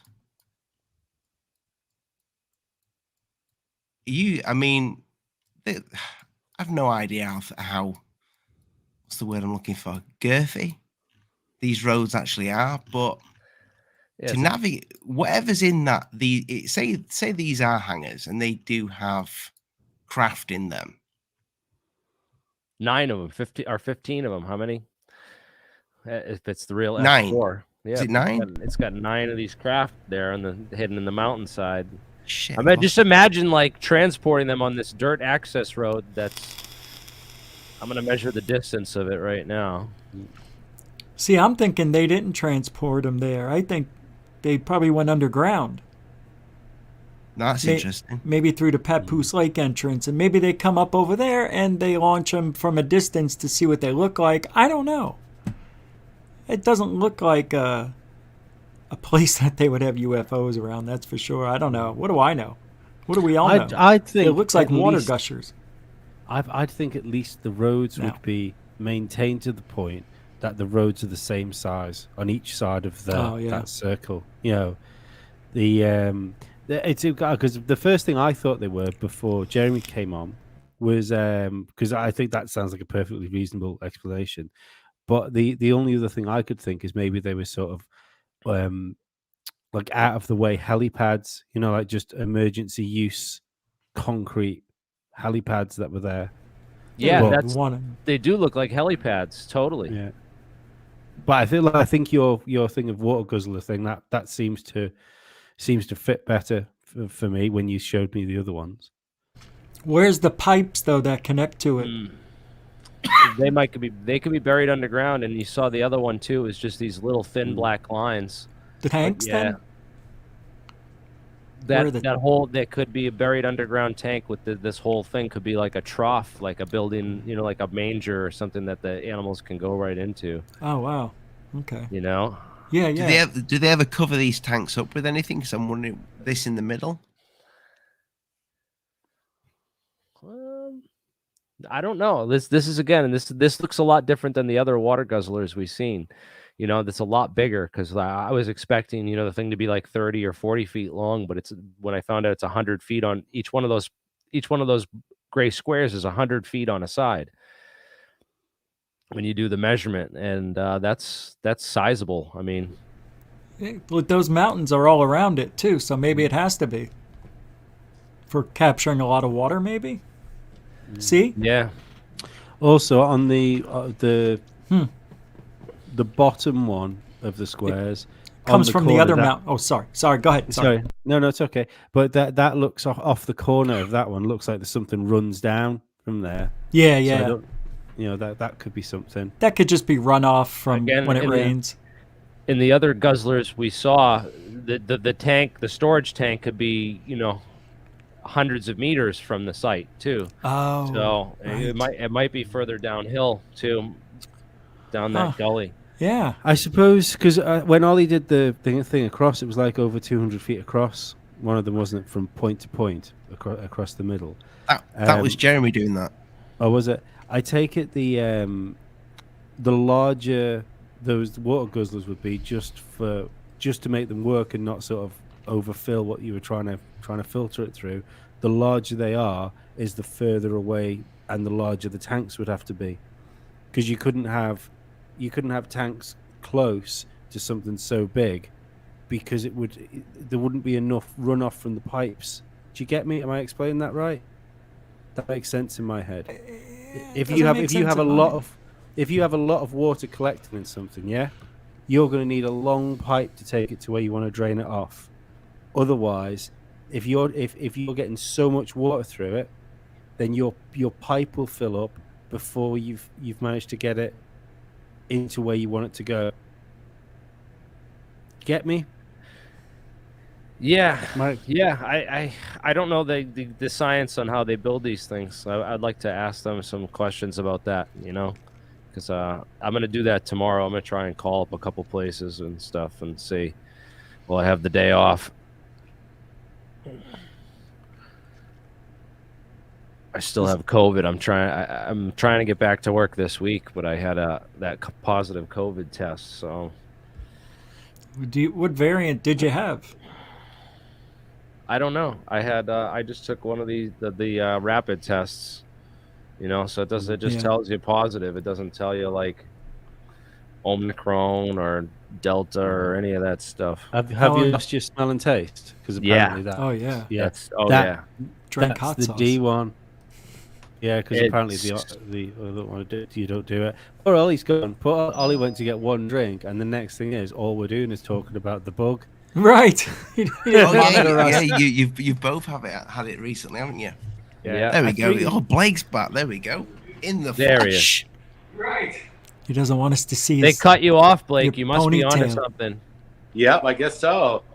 God, I don't know. Something happened, and then the phone I was losing it. Couldn't find you guys on my phone, so I had to reboot the whole phone. What's up, guys? The agencies hacked it. They don't want you getting the truth out. They watch everything we do. So Blake, They have you do. done I like some more that. work on this? Have you guys got some the next part of this coming out? To The next part of this what? to this S4 find from Kyle from UFO Proof.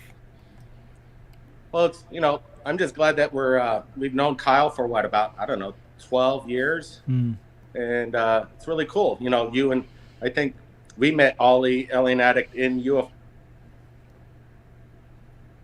Proof. We're losing you, Chief. Right? Breaking up.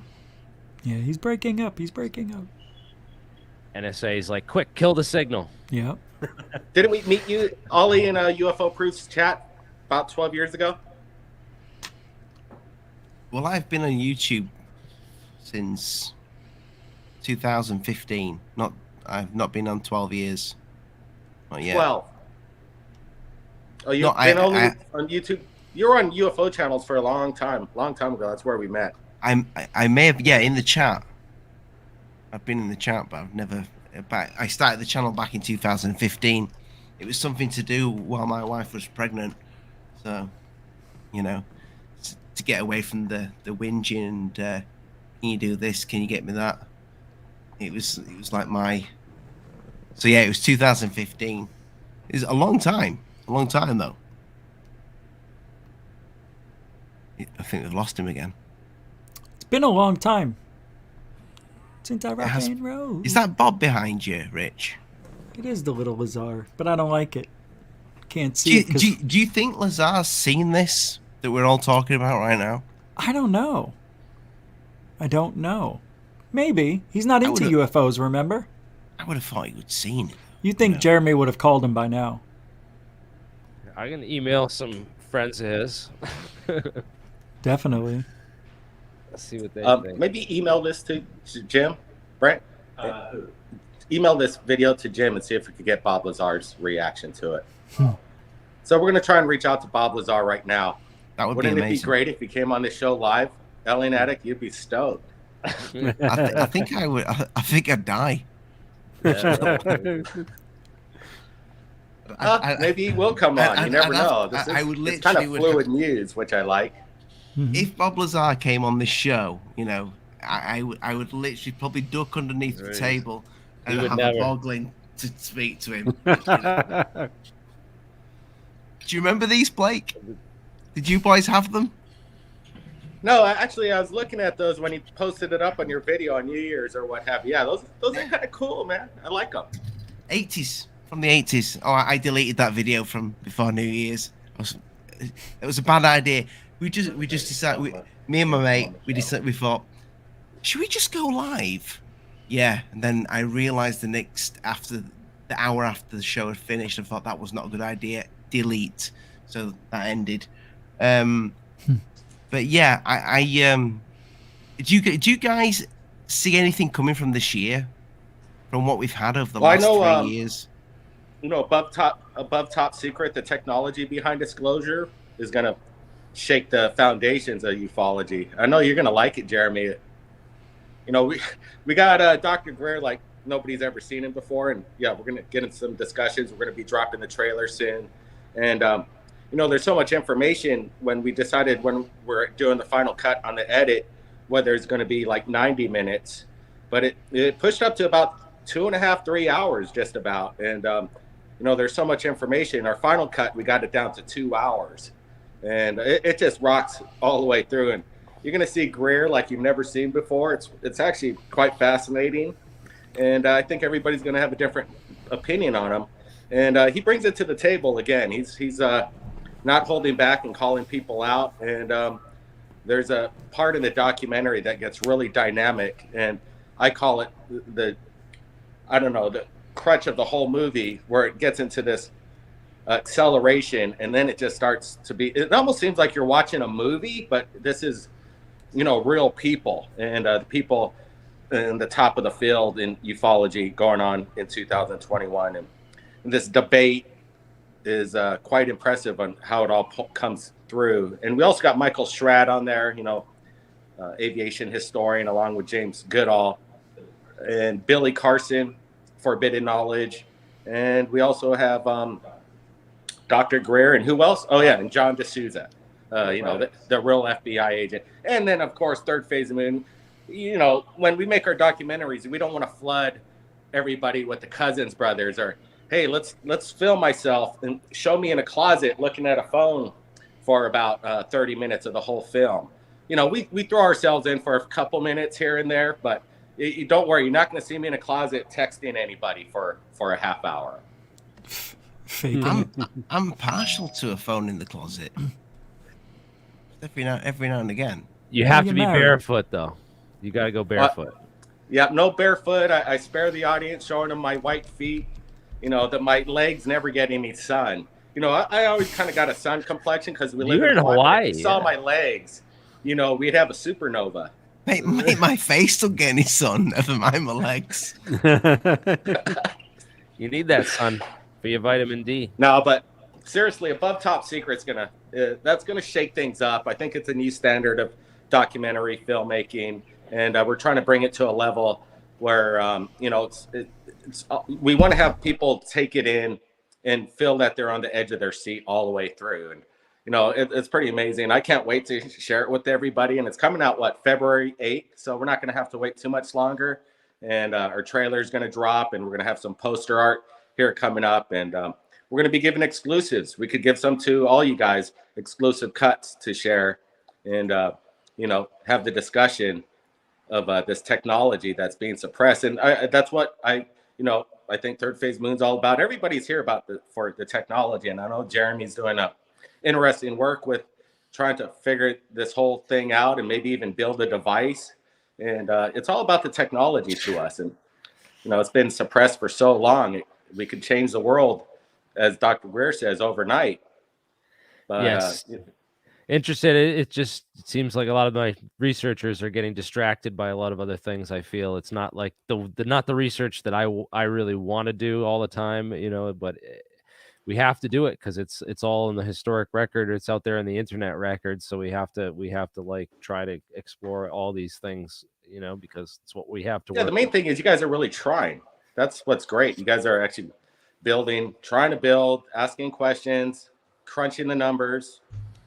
And that's bringing the community together because we get more and more people involved as they see us doing this publicly and building this community behind that. We're getting more people that, you know, and the smarter people too, there because they come on and they're like, no, you guys are stupid. This is how it's done. And it's like, well, thank you. You know, that's one thing about the documentary as well, Jeremy, and Above Top Secret with Greer. He talks about how he's seen this same scenario play out over and over and over again with people that actually come up with devices or some kind of free energy or a car that could work on just hydrogen. Yeah. And unfortunately, all these people either get taken out or they're bought off. And it's just this unfortunate continuous cycle. And I urge you guys that what you guys are doing. That's the story we've heard for years. So it's like, well, why don't we create a community where we can get this out before those people get killed, you know, where they have a place, a safe haven to sort of, you know, spread that information if they have that. And so far we haven't got anything legit, you know, who knows, but hopefully we will. That's what the hope for 2020 is about, you know, is getting that one, you know, getting those secrets out because they, not to our enemies, but to just the general public, because it's just for all. It belongs to all of us, because you know that once the world governments or these people are going to get a hold of this stuff, they're just going to use it. You know, they're going to keep it secret and use it for military advantage and stuff. And we want to use it to save the planet. They'll buy it out and militarize it, and that's what you guys got to be careful on. If you guys come up with anything, you don't want to hesitate on putting it out as fast as possible and be as transparent. It's the only protection, because if you guys come up with something, you know, you're dealing with major industries, and yes, it's dicey, and you got to be careful. Well, we all got to be careful, because when we get that breakthrough, you're going to be getting the drop. Let's get the breakthrough. We just sent out an email to our contact that's going to reach out to Bob. We'll see if we hear back from Bob, if he could confirm one way or the other. If he says that's not the place, if it could lead us to exactly the place on Google Maps, he should know where to find it on Google Maps, in my opinion. And maybe we'll get an answer either way, that this is not S4, but this is where S4 is. And that would be the ultimate from the person who told us about S4 from the very beginning. Yeah, if he could go and do a video or just this is where it is on the map, okay, official, then He that would should be do that as super he helpful. should, as a public figure that's had so many the most biggest claims in ufology. He should have a little bit of reaction with the public, and that if he does that, that would say a lot about his character. But if he doesn't, then there's issues, definitely. But it's interesting that Google put it down and it's not up there anymore. S4 officially does not exist once again on Google Maps.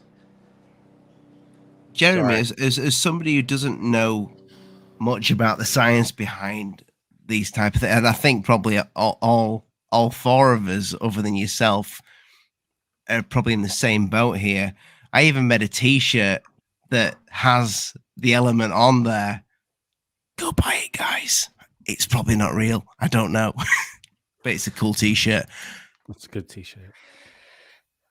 What are your thoughts on Element 115? Because I've seen you so many times have a rant on your channel in the past, not so much recently, about Bob and Element 115.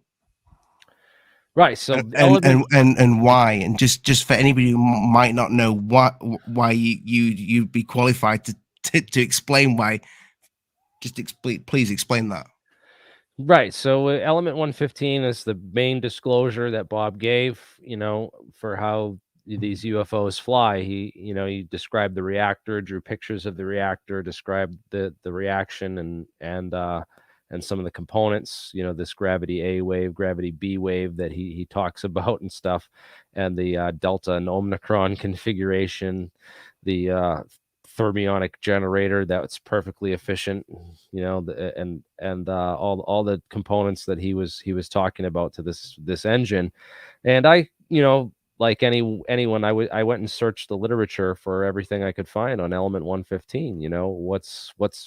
What is out there in the actual books if you read up on Element 115. And it's true that he talked about it before it was discovered, but it's not like it wasn't predicted. It's just, this is arithmetic. In the periodic table, you just add protons and you go higher and higher, and you create different elements by adding protons to the nucleus. And each time you add a proton, it changes the atomic number Z, and therefore changes the element. So it's only natural that anyone could have, with a chemistry book and some arithmetic knowledge, could have predicted that there would be an element 115, just like I can predict there's going to be an element 130 and higher. If you just keep adding protons, you'll eventually get there. So there was nothing really there that substantiates that he made any sort of crazy predictions. He also predicted a stable isotope, and we know of I think 5 isotopes of element 115 that have been created experimentally in the years since, and none of them have a stability higher than a couple milliseconds. But the big thing I found was I found a May 1989 article from Scientific American magazine by Peter Armbruster and Gottfried Leipzig, I think is his name. Gottfried Manberg, maybe. And in that article, which I can bring it up if you guys on screen share. Yeah, bro. This article, I went and bought it actually from Scientific American. And in this article, it talks about element 115. It talks about the island of stability. And it talks about using element 115 or these higher elements as fuel because of the amount of mass that they can pack into a certain area, that if there's this island of stability. Munzenberg is his name, Gottfried Munzenberg. But here it is. They talk about elements 107, 108, 109. That was what they were experimenting with first. And then elements up to 114 seemed within reach. And then they said there was this barrier that they hit at element 115. So Bob Lazar knew if he read this article, which came out before he made the disclosures of element 115. This came out in May 1989 when he was still Dennis under the under his pseudonym, and hadn't talked about any of the real technologies yet. So he did his big disclosure in October 1989, where he came out with the whole story of the element 115 being used. So it's in my opinion that this article is where he got that information, because it comes from a non-classified source that was public domain. And he even says element 115 is right here. It's mentioned several times in the article, talks about using it as fuel for spaceships of the future. So he knew that there was this difficulty, and that it would be a number of years before they actually figured out element 115. And he knew like some things about. He knew enough information to basically like say what he said in his story just from reading this article. So again, I've looked for classified programs. We've done numerous FOIAs, requests to try to find information on classified programs involving super heavy elements research, and it's not. I haven't come across any real like concrete references anywhere in the literature for propulsion technology or classified programs related to element 115. It seems like all this work was done by these two scientists who later discovered element 115 at the particle accelerator in CERN, I think in Switzerland. What year was this published? This was May 1989. It was published, and this was before they actually created element 115. But these are the two scientists who later discovered element 115. So you're saying this article was out prior to Bob Lazar's first statement out of his mouth, element 115? Absolutely, yeah. Absolutely, okay. It was May 1989. Did you just say that they discovered it in CERN?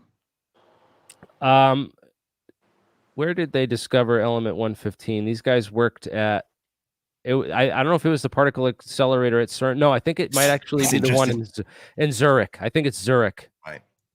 I think it was actually Zurich. But it was at a part. Is there a particle accelerator in Zurich as well? Because I know there's a few of them in the world. Yeah, let me see. University of Gießen. Zenith Terrestrial. I have never heard that. An X-ray hologram book of primitive humans. Did anybody else hear that claim from Bob Lazar? I never heard this. This is the first time I've ever heard that. Apparently, Bigelow mentioned it on Rogan. You can remember it. No, I can't remember it. No, I can't remember that. I want to.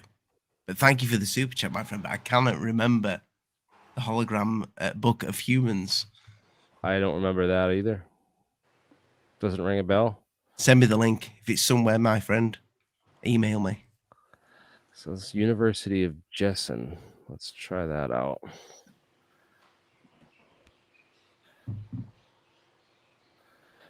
But I'm going to have to do some more research on the exactly where element 115 was first synthesized and okay, then, Jeremy. So, but for what you do and what you're working with right now, do you see any potential of element 115?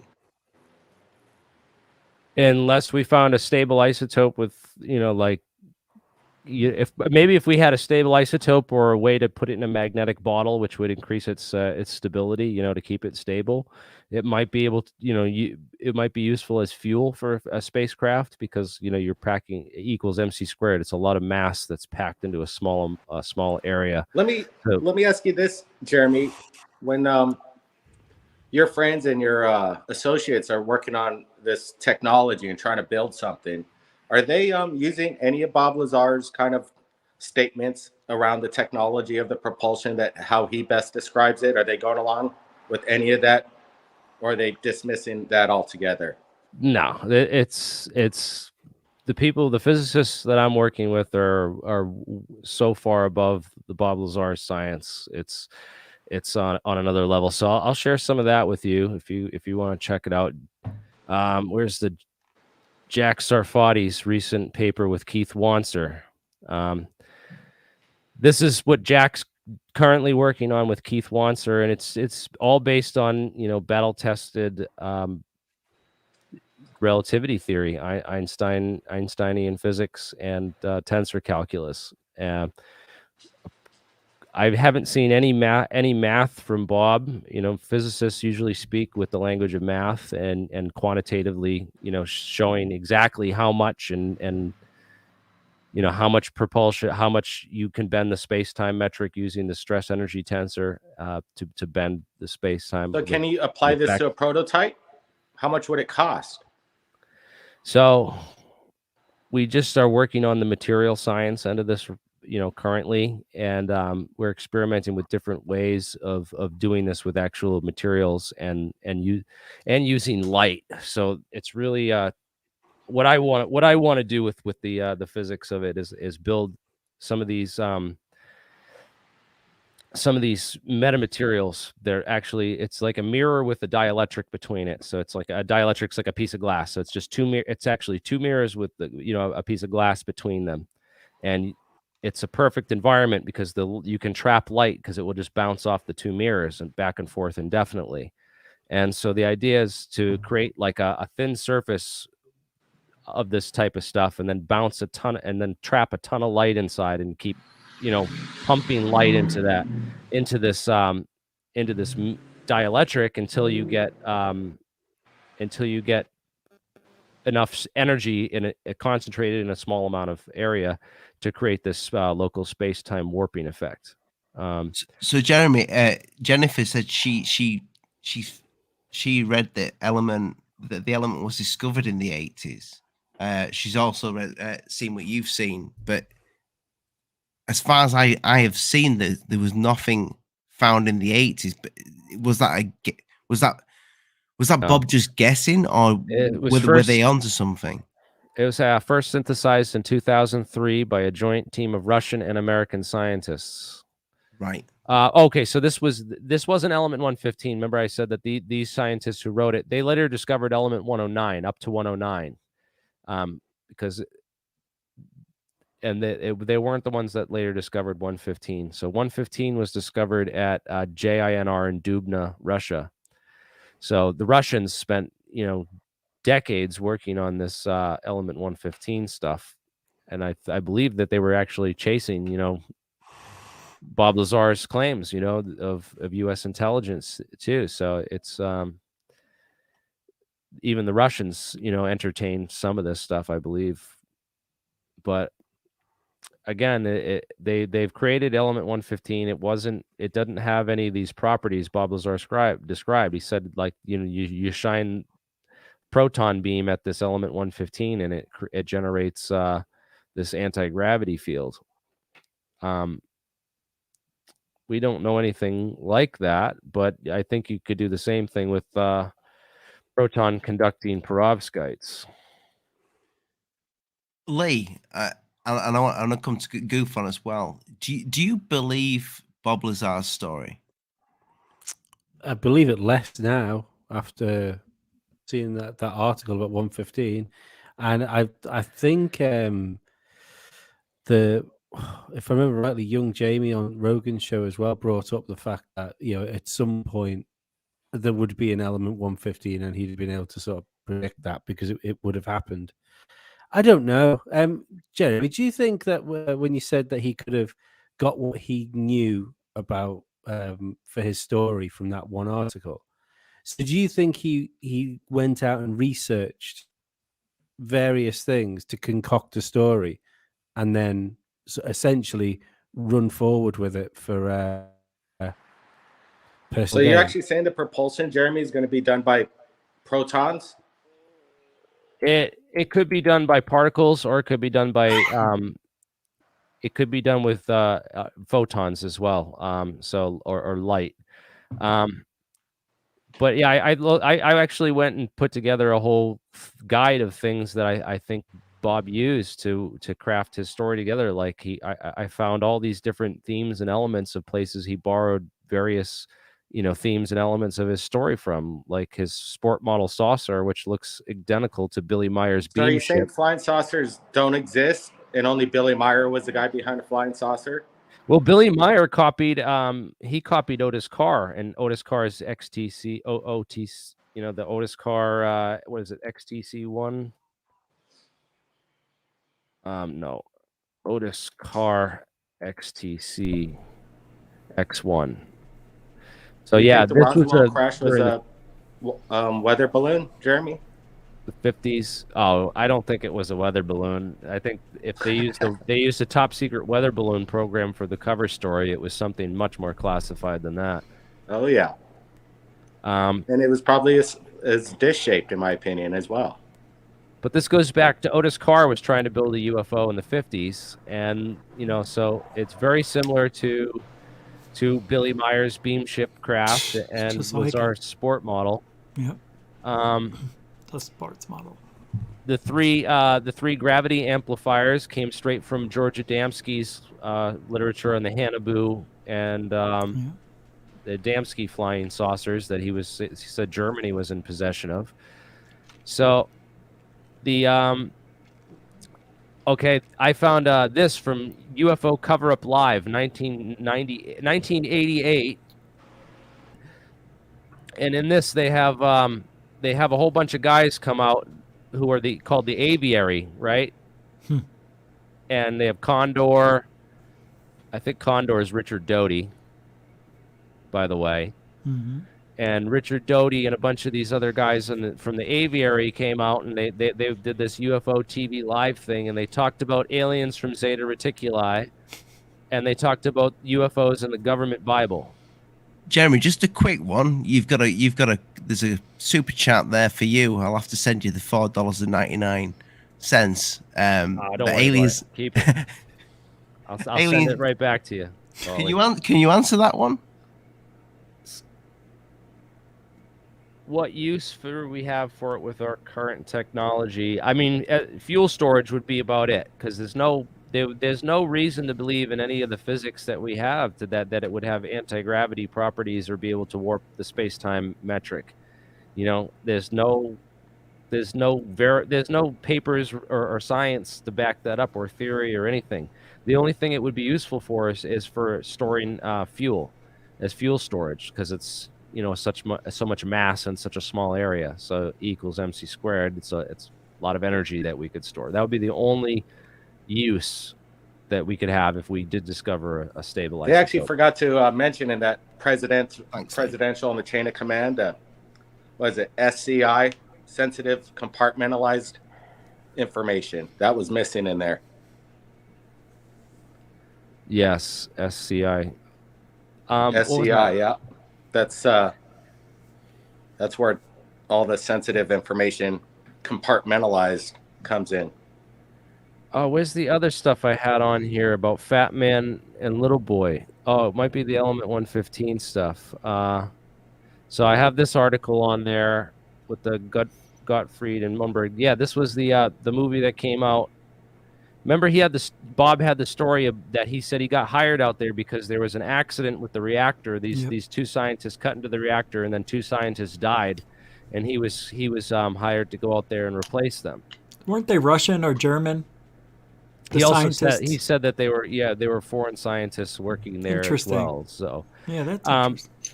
The same one thing year, I find interesting though, real quick, is that, you know, we met up with James C. Goodall, and you know, he's basically friends with Bob Lazar, and you know, had high access to Skunk Works and the president of Skunk Works, and you know, a lot of he was revealing the blackbirds and the spooky birds before anybody else got to see it. He's on the front line of aerospace disclosure within the military's assets. But what's interesting is that he was, and we're going to get him on the show, he explained to me, right, it was plain as day, that he saw the cover-up of Bob Lazar and his credentials, speaking with a high commanding ranking official that covered it up right in front of his face. And that's his testimony, that he witnessed firsthand basis from a higher ranking person in the military suppressing the Bob Lazar credentials in front of him. And I think that says a lot, and I'll take James' word on that. It's interesting. I don't know why he'd make up that story where he saw in front of his own eyes the cover-up of Bob Lazar from a high-ranking military official. The name of the security guard is T.D. Barnes, B. Baker said. Third No, phase. no, that's Fred Dunn. Fred Dunham is the security guard. T.D. Barnes was the head of special projects out there. Okay. Fred Dunham is the name of the security guard. But this is a picture of Bob Lazar on his rocket bike, okay, when he was about, 20 years old, I would say, maybe 19, 20 years old. This picture was taken in Woodland Hills, California, where Bob Lazar lives, next to a rocket scientist named Gluharef. It's called Gluharef. How do you spell this? Gluharef helicopters. They used to, so this is the Gluharef. You gotta admit that looks pretty fun and a little risky. Strapping rockets to bikes. That's awesome. He was strapping them to go-karts and strapping them to everything. I mean, Bob, he even strapped one of Bob Lazar's Honda Civic. He had the rocket. I'd strap my wife onto that, no problem. That's pretty, boys will be boys. That's pretty sick. Look at that helicopter strapped to that guy's head. That's classic. The rotor blades go down a little. It's better than your wife using a strap on, I suppose. No, but go down. Look at that guy's helmet. It looks like he has a helmet. A little bit more down. That guy in the yellow jacket there. That's pretty. Yeah. Look at that. That's amazing. Yeah, they did. The Gluharef was doing all kinds of experiments with personal helicopters, and they're trying to build personal helicopters and rocket-powered helicopters and rocket-powered all kinds of things.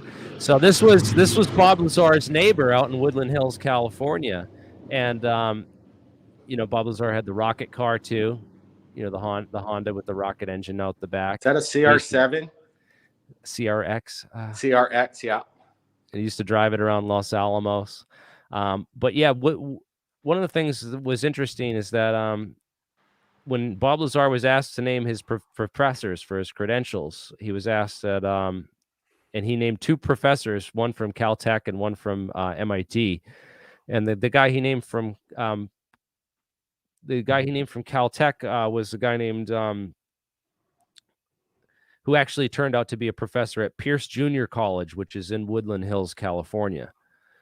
So Woodland Hills, California, and then and Stanton Friedman, when he investigated the Bob Lazar case, he was able to find out that he was able to contact Pierce College, and at Pierce Junior College, he determined that Bob Lazar did go to Pierce Junior College. He did take some physics courses from a professor with the same name that he named, saying was his Caltech professor.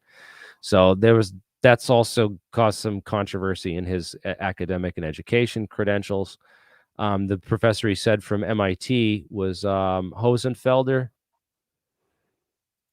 and Hosenfelder Lazar. And when we looked up Hosenfelder, we found that he was actually a high school teacher at West Tresper Clark High School in New York, where Bob Lazar went to high school. And after high school, Bob Lazar's family moved to Woodland Hills, where he went to Pierce Junior College. So you don't go to Pierce Junior College if you can go to Caltech or MIT. And there's no record of Bob ever living in Cambridge, Mass, where MIT is. So there's a number of things like that, which I also found, confusing for the story. Yeah, but as Jim Goodall says, he saw his records being disposed of in front of his eyes by a high-ranking official, basically throwing his paperwork and credentials through a shredder, something along those lines, and removing them from the database. And that's what James said. Interesting. So that might be some of the reasons why we can't connect the dots, because of what James says. And that's coming from a pretty good source there. It's interesting, like a lot of people have dug into the records, called up MIT, contacted classmates who graduated with degrees in physics in 1982, the year that Bob Lazar said he was graduating there. And there's no evidence that he ever went to school there. I thought that was interesting because, you know, Richard Feynman was recruited to go work on the Manhattan Project while he was like a bright student at MIT and at age 18, you know, and Isn't you it know, like so how it's you got to figure, like Lou Elizondo said, he was the head of ATIP, and the Pentagon says he had no really substantial role at the Pentagon. It's kind of the same thing. in a way, It seems that whether Lou's telling us the truth or not, in my opinion, the government, if they want to erase your records and your history, that's not out of the question, or, you know, even deny that they worked there. Do we have, and again, we don't have any really paperwork of Lou making any calls officially in that, do we? With his signature on it? I don't know. It's we got to go on these guys' confusing. word because they don't have proof, and I get that. And we definitely got to question everything. That was the last live Q&A that Bob Lazar ever did, was Rachel Nevada 93. Bob Lazar Q&A. He never did a live Q&A after that, and after that it's all been like, you know, really scripted interviews. Yeah, he took some pictures at his premiere in He took some questions at his premiere in Los Angeles for the Lazar film. We try to get some questions in, and there was a kind of a lockdown on media, and it was a little difficult. We had a camera guy actually show up, invited by 1091 Pictures to show up on location, get some questions in, and then they gave our camera guy a hard time, and they wouldn't really let him have access to Lazar, even though we were officially invited by the company that was distributing it. Yeah, how did that make you guys feel?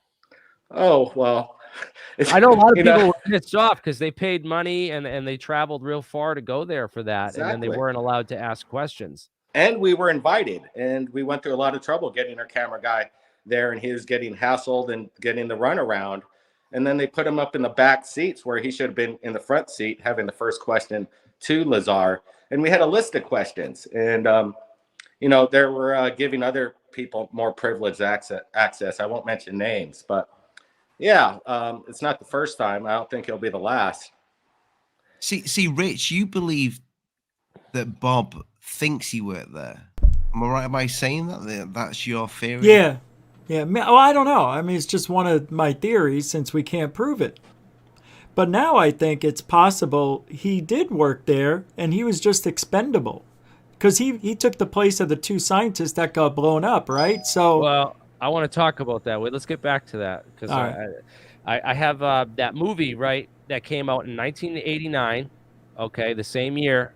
It was in theaters, like right in that summer. You know, it was in theaters that summer. It was called Fat Man and Little Boy by Paul Newman. I mean, Paul Newman was in it. Paramount Pictures, and it was in the movie, it talks about this thing called the Slotin accident with something called the Demon Core, and you guys can look up the Demon Core. Yeah, the guy picked it up, right? And he had it in his hands for a few seconds. He touched it for just a couple seconds. He had the worst radiation burns on his hand. He actually saved the lives of the other scientists. Two of them died, and the rest of them survived because he actually grabbed this. This is a half shell, and it's made of beryllium. And this is another beryllium half shell. And it was a bad day at work for that guy, for sure. Definitely, and they had to develop new safety procedures for these criticality tests, because they want to do the criticality test on the cores so they can tell if they're going to go super critical before they, you know, put them in the bomb. And so you're saying Bob Lazar took that story and repurposed it? So it seems very much like this is where he got that story, because one of the laws that was set up in 1979 under OSHA, the Occupational Safety Hazards and Health Administration, they put this into law in 1971, and you can go on OSHA.gov and you can look up all deaths on the workplace, even if they're in classified government facilities, have to be reported to OSHA within 48 hours by law. So yeah, it's one of the reasons why Area 51 was made public, because of the people that got smoke in hell. They consumed smoke from some kind of fire that happened on the base. So you can go here and look up deaths, and you can find everyone who's died in 2021 while on the job. Well, on every workplace fatality is listed on here, and they make you do this as part of your OSHA training, is to go and read the fatality, go to the fatality reports and look at the data. You can see here was the latest one. Worker died falling through floor joists on a roof, right? Cincinnati, Ohio. Sterling City, Texas. Worker electrocuted when helicopter hit power line. So you can look up every death's listed on here, and they did this going back. So I've never been able to find the deaths for those two scientists who worked on this project, or even, and you can look up their names and find information on them. Well, this is sensitive, again, compartmentalized sensitive information. They're not going to always put it up on OSHA. It's law, though. They have to, man. I know, but these guys are above the law. Of course they are. But you're going to find a record of the scientists. There's no record of the scientists anywhere. True, but there is. That doesn't mean that they're going to have to report it, and it's public knowledge and at a top secret facility. Yeah, I mean, it's kind of hard to the Slotin accident, right? So this one was in this movie, and it's a whole. Have you found anybody that's died at Area 51 in there? Because you would have thought that maybe somebody died on location at the job over all these years. Right. Can you find one person that's had a accident at Area 51 on that chart? Let's look up Nevada. Will it show Area 51? Or that is a good point. Let's type in Rachel. Very good point. Nope. Zero. There you go. People died in Rachel. I guarantee you that. Yeah, not in the last 3-4 years. Well, it goes back to 2017. Well, so there you go. Isn't there stories I of know. like test pilots? Isn't the stories of like test pilots dying and their families being told something different happened to them than what actually happened? Right. It makes sense. It makes sense that if you're doing something which is sensitive, you would essentially have a different job than what you. Yeah, but he said it would be that they were reported as dying in an unscheduled nuclear test and stuff. Also, from what I've heard from eyewitness testimony, whether they worked there or not, they seem pretty believable. The person called in is kind of a deathbed confession. He gave us a lot of insight what was going on. Believe him or not, but from different sources, we've heard that people that walk around in Area 51, they got to walk a certain line. They have these goggles that horse blinds, basically goggles. What are they? Foggles. And there's a lot of foreign activity. It's not just run by the U.S. There's like different factions from different nations that are working there. That they have military in their own different patches from what region, what army in what country they're from. It's not just the United States. There's a nation of people that work there from around the world at Area 51. Yeah, that's what it's not strictly U.S. military personnel in there. Again, this is what you call a transnational cover-up. When the whole world is involved in these high positions of power, and it's just not America by ourselves. We have a transnational, and we even have a transnational space station. Russia and China's building their own finally, but there was all countries were involved with the space station, and that's kind of the similar thing that we hear with Area 51. This is so that's an interesting point. I don't know. I think I asked TD Barnes about that, and he said that it's all American there, and that's just a rumor that there's international teams working together there on this type, that it's a strictly it's all rumors. We only could verify from what we hear from these supposed people that have been to Area 51. If James Goodall told me he was there, I would have believed him. The only person that I know when we interviewed Edgar Mitchell, he said he flew over Area 51. So, but that didn't give us much. David Adair said he was actually on the base at Area 51, which is interesting. He brings up it's a really cool story where he said the place is so massive, it has to calibrate for the curvature of the Earth. But not only that, there's ambient light with no shadows on the ground. and he has no idea where the light source is coming from. There's no like lights or lights on the ceiling of the building. It's just like a illuminate light that's with no shadows, and he has no idea where the light source is coming from. He's fascinated by that. So there's all right, yeah, this is a good new website too with research into Bob Lazar with a lot of that stuff that I have talked about. It's called papooselake.org. And I don't know whose website this is. It just came up, but it's got a lot of interesting stuff that I mentioned. So it's got Professor Duxler was the one who he said was his Caltech professor. He was actually a professor of physics and department chair of physics at Pierce Junior College.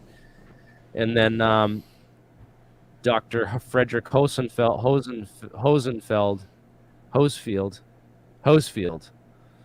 was the other. He said that his professor at MIT was Dr. Hosefield, and Mr. Hosefield was his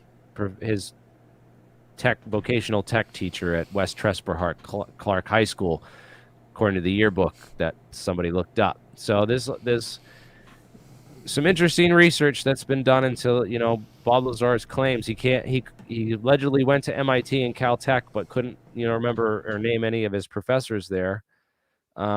Named professors from other, colleges and in high school that he attended.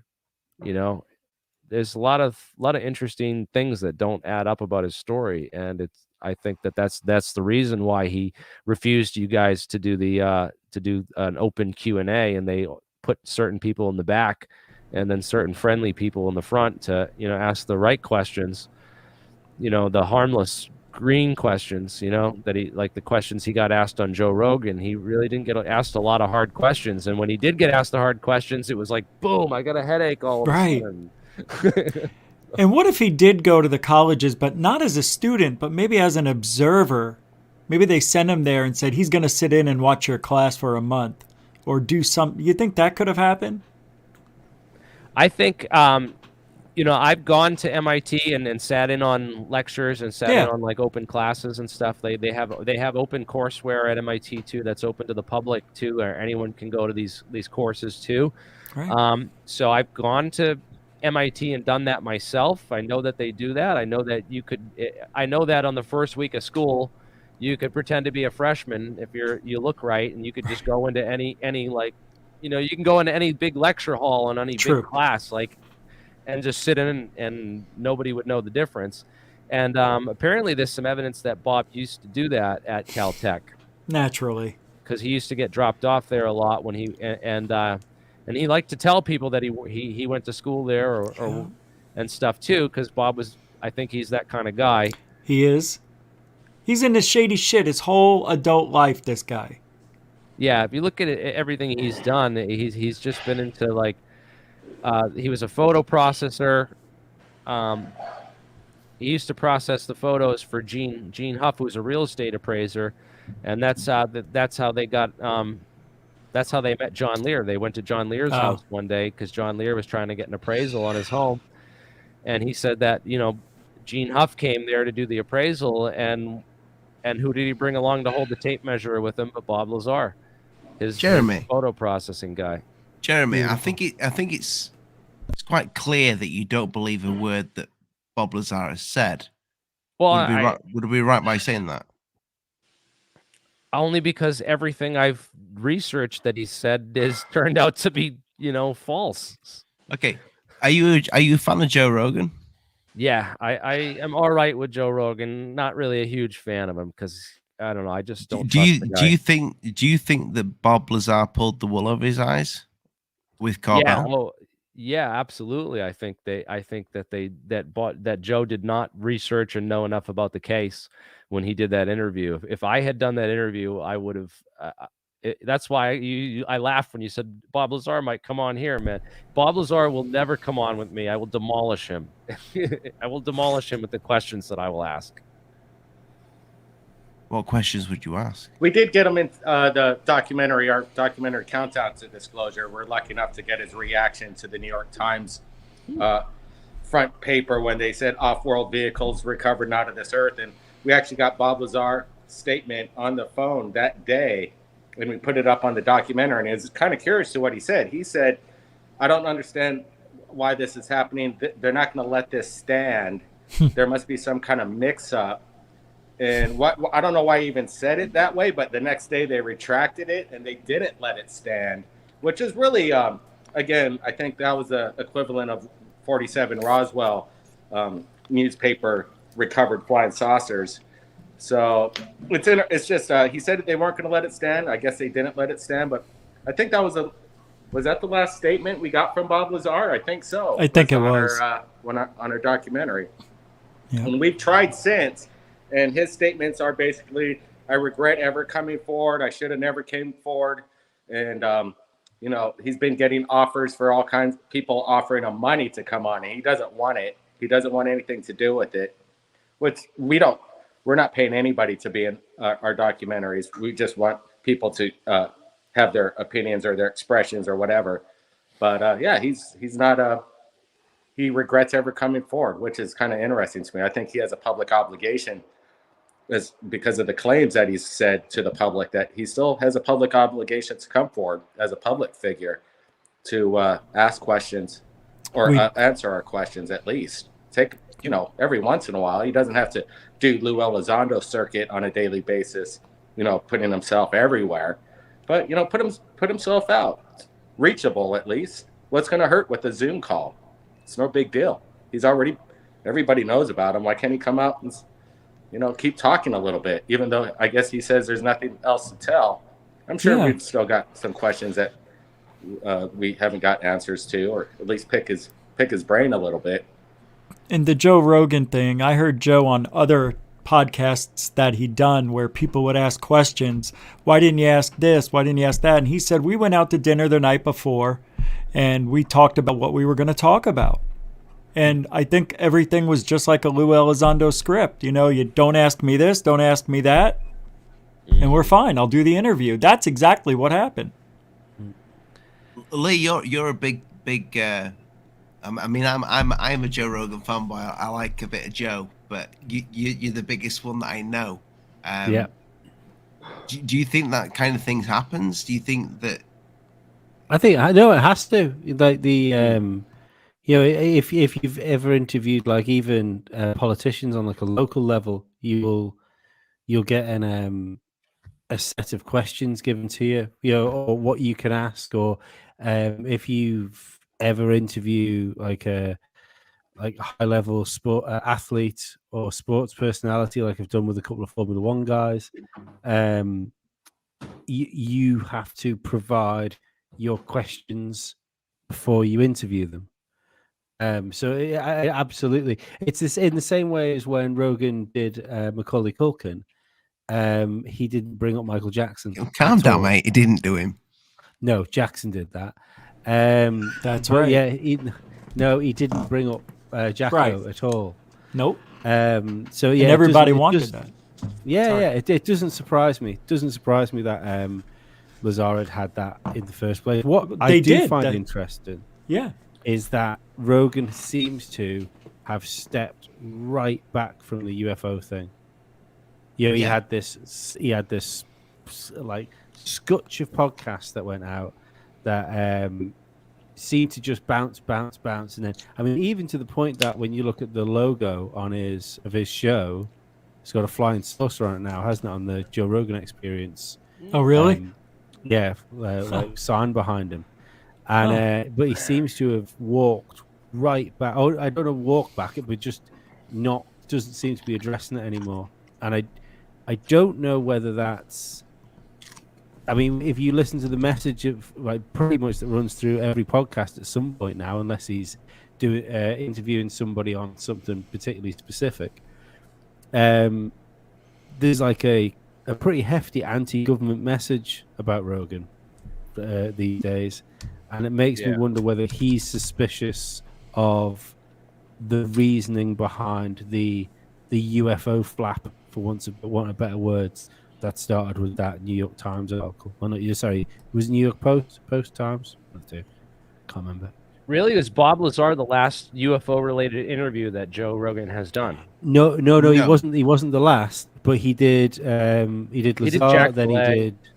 Yeah, and He's done them for years. I mean, great. He's done yeah, great. but he had in the space of a year, he like did the who's who, didn't he? Of ufology. He did the Long. He did Rogan. He did. It was either Bigelow or did Rogan. He did himself. Yeah.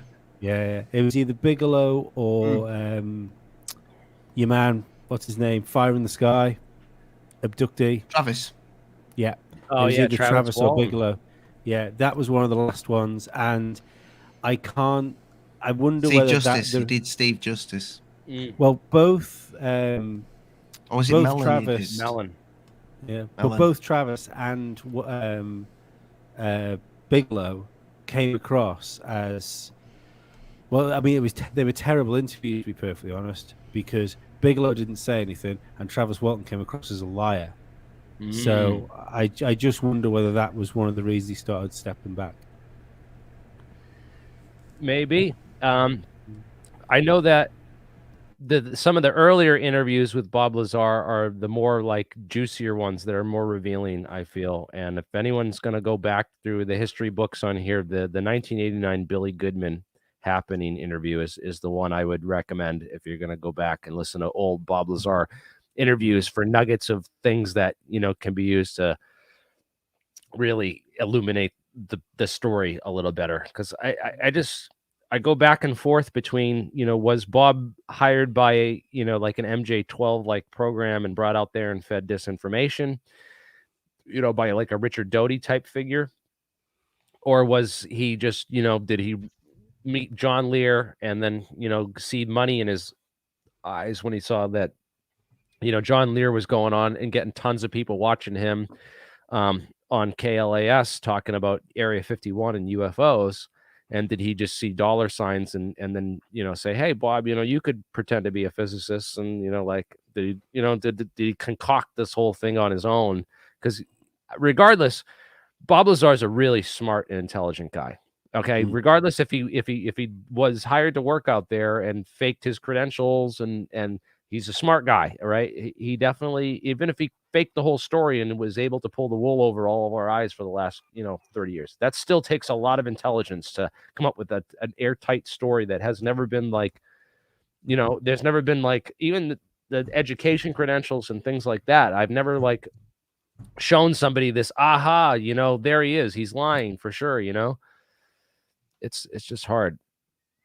What I found most interesting about the Rogan interview was the fact that he came out with the like the discs were like discovered in excavation sites, you know, making it sound like they were like old technology that was found. And I think that he even brought Antarctica into it, didn't he, at one point?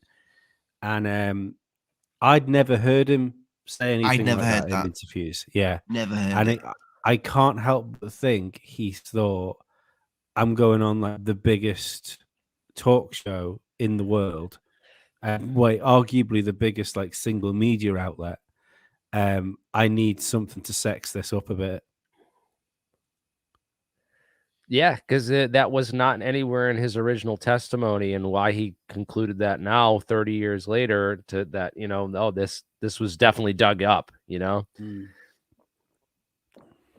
That's kind of weird. I thought that was interesting too. Well, I think everybody kind of took it for granted, didn't they?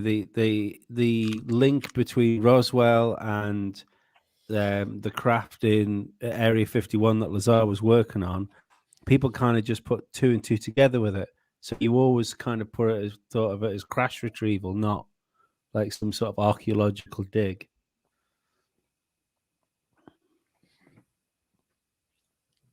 So I hear some people in the thing about the Bob Lazar being a pimp. There is a pandering case. It's on here. You guys can look it up on the documents page of papooselake.org. What was the name of the guy, Billy who, that he had the 89 interview with? Billy Goodman. Oh, Goodman. Yeah, that's right. Yeah. I'm just writing all these down, all these notes here. Yeah, it'll be good for your research on Bob to go through some of this stuff. I've seen him, stuff. but I've only watched him once in 2004, so I need to get updated just in case.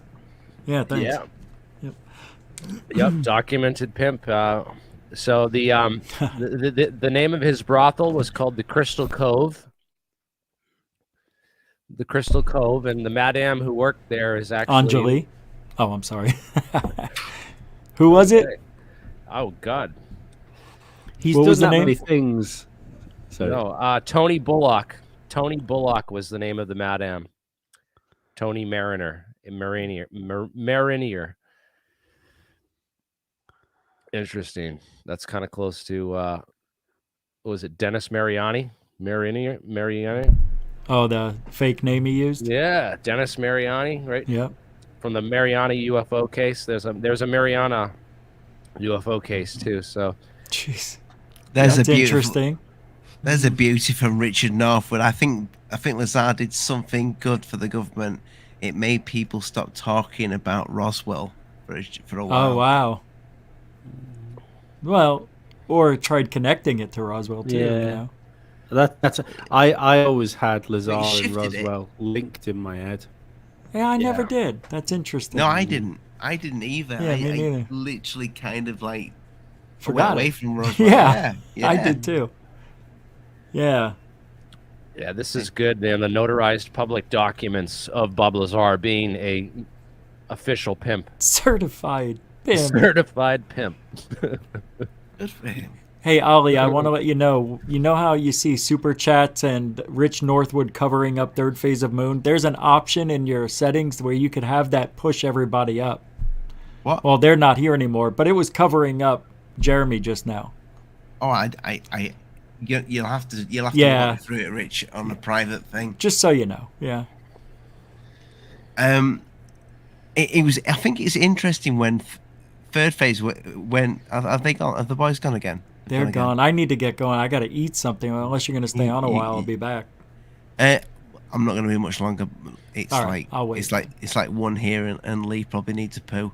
So It looks like it. Who said that? I've just done one. no, So here's the document from Los Alamos National Laboratories, notarized letterhead, claiming that Lazar worked for Kirkmeyer Corporation, That's funny. which did not employ physicists. They did employ electronics technicians, though. And I have an ad Huh. from the local paper in Nevada, advertising for electronics technicians, which Bob Lazar was qualified to do.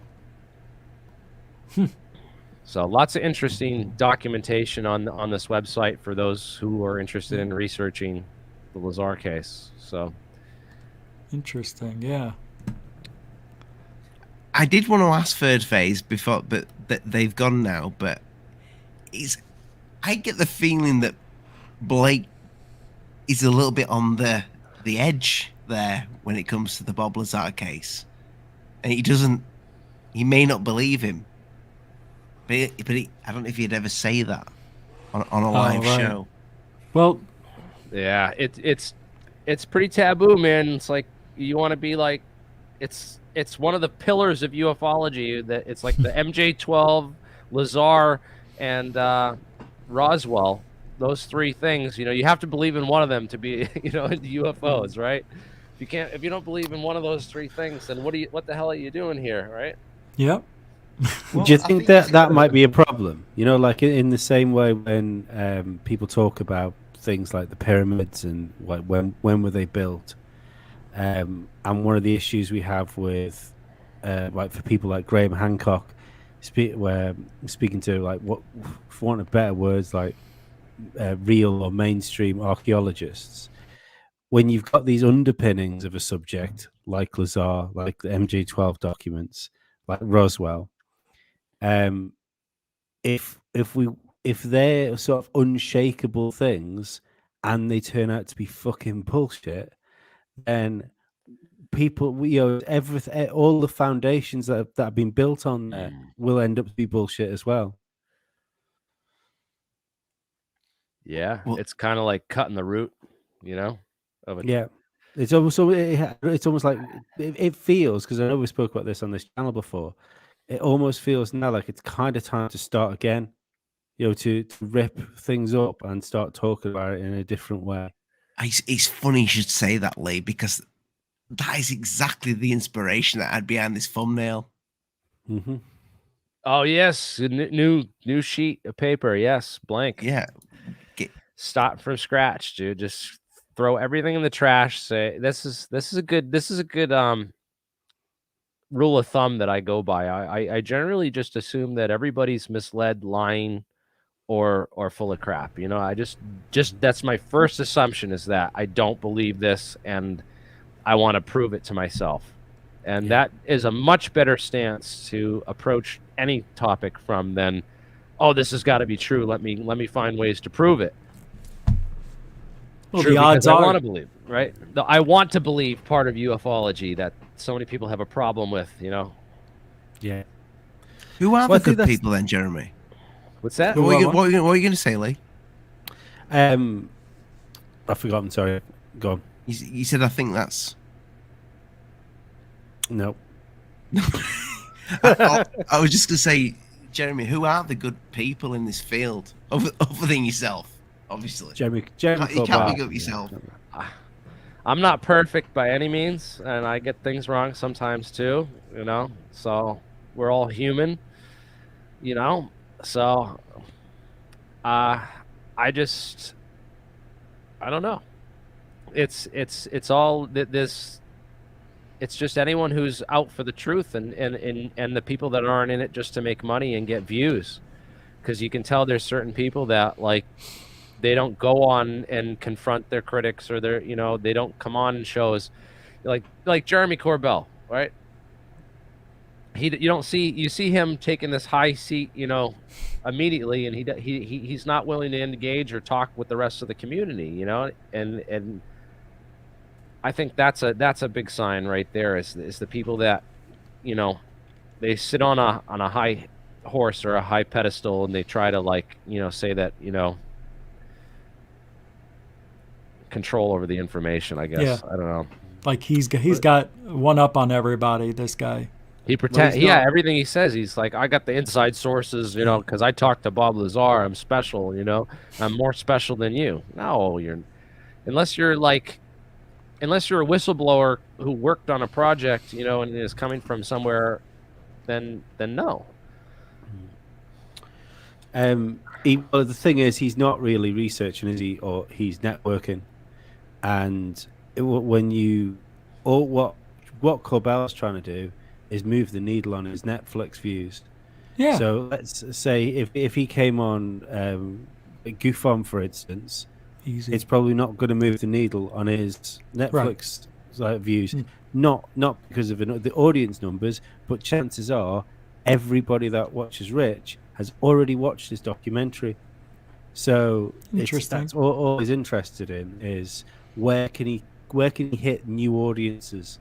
So things like when he goes on CNN or Fox News and stuff like that, he's hitting mainstream average Joe that isn't interested in this, but they hear of a documentary called Bob Lazar and the Flying Saucers, and they're fucking immediately firing up their smart telly.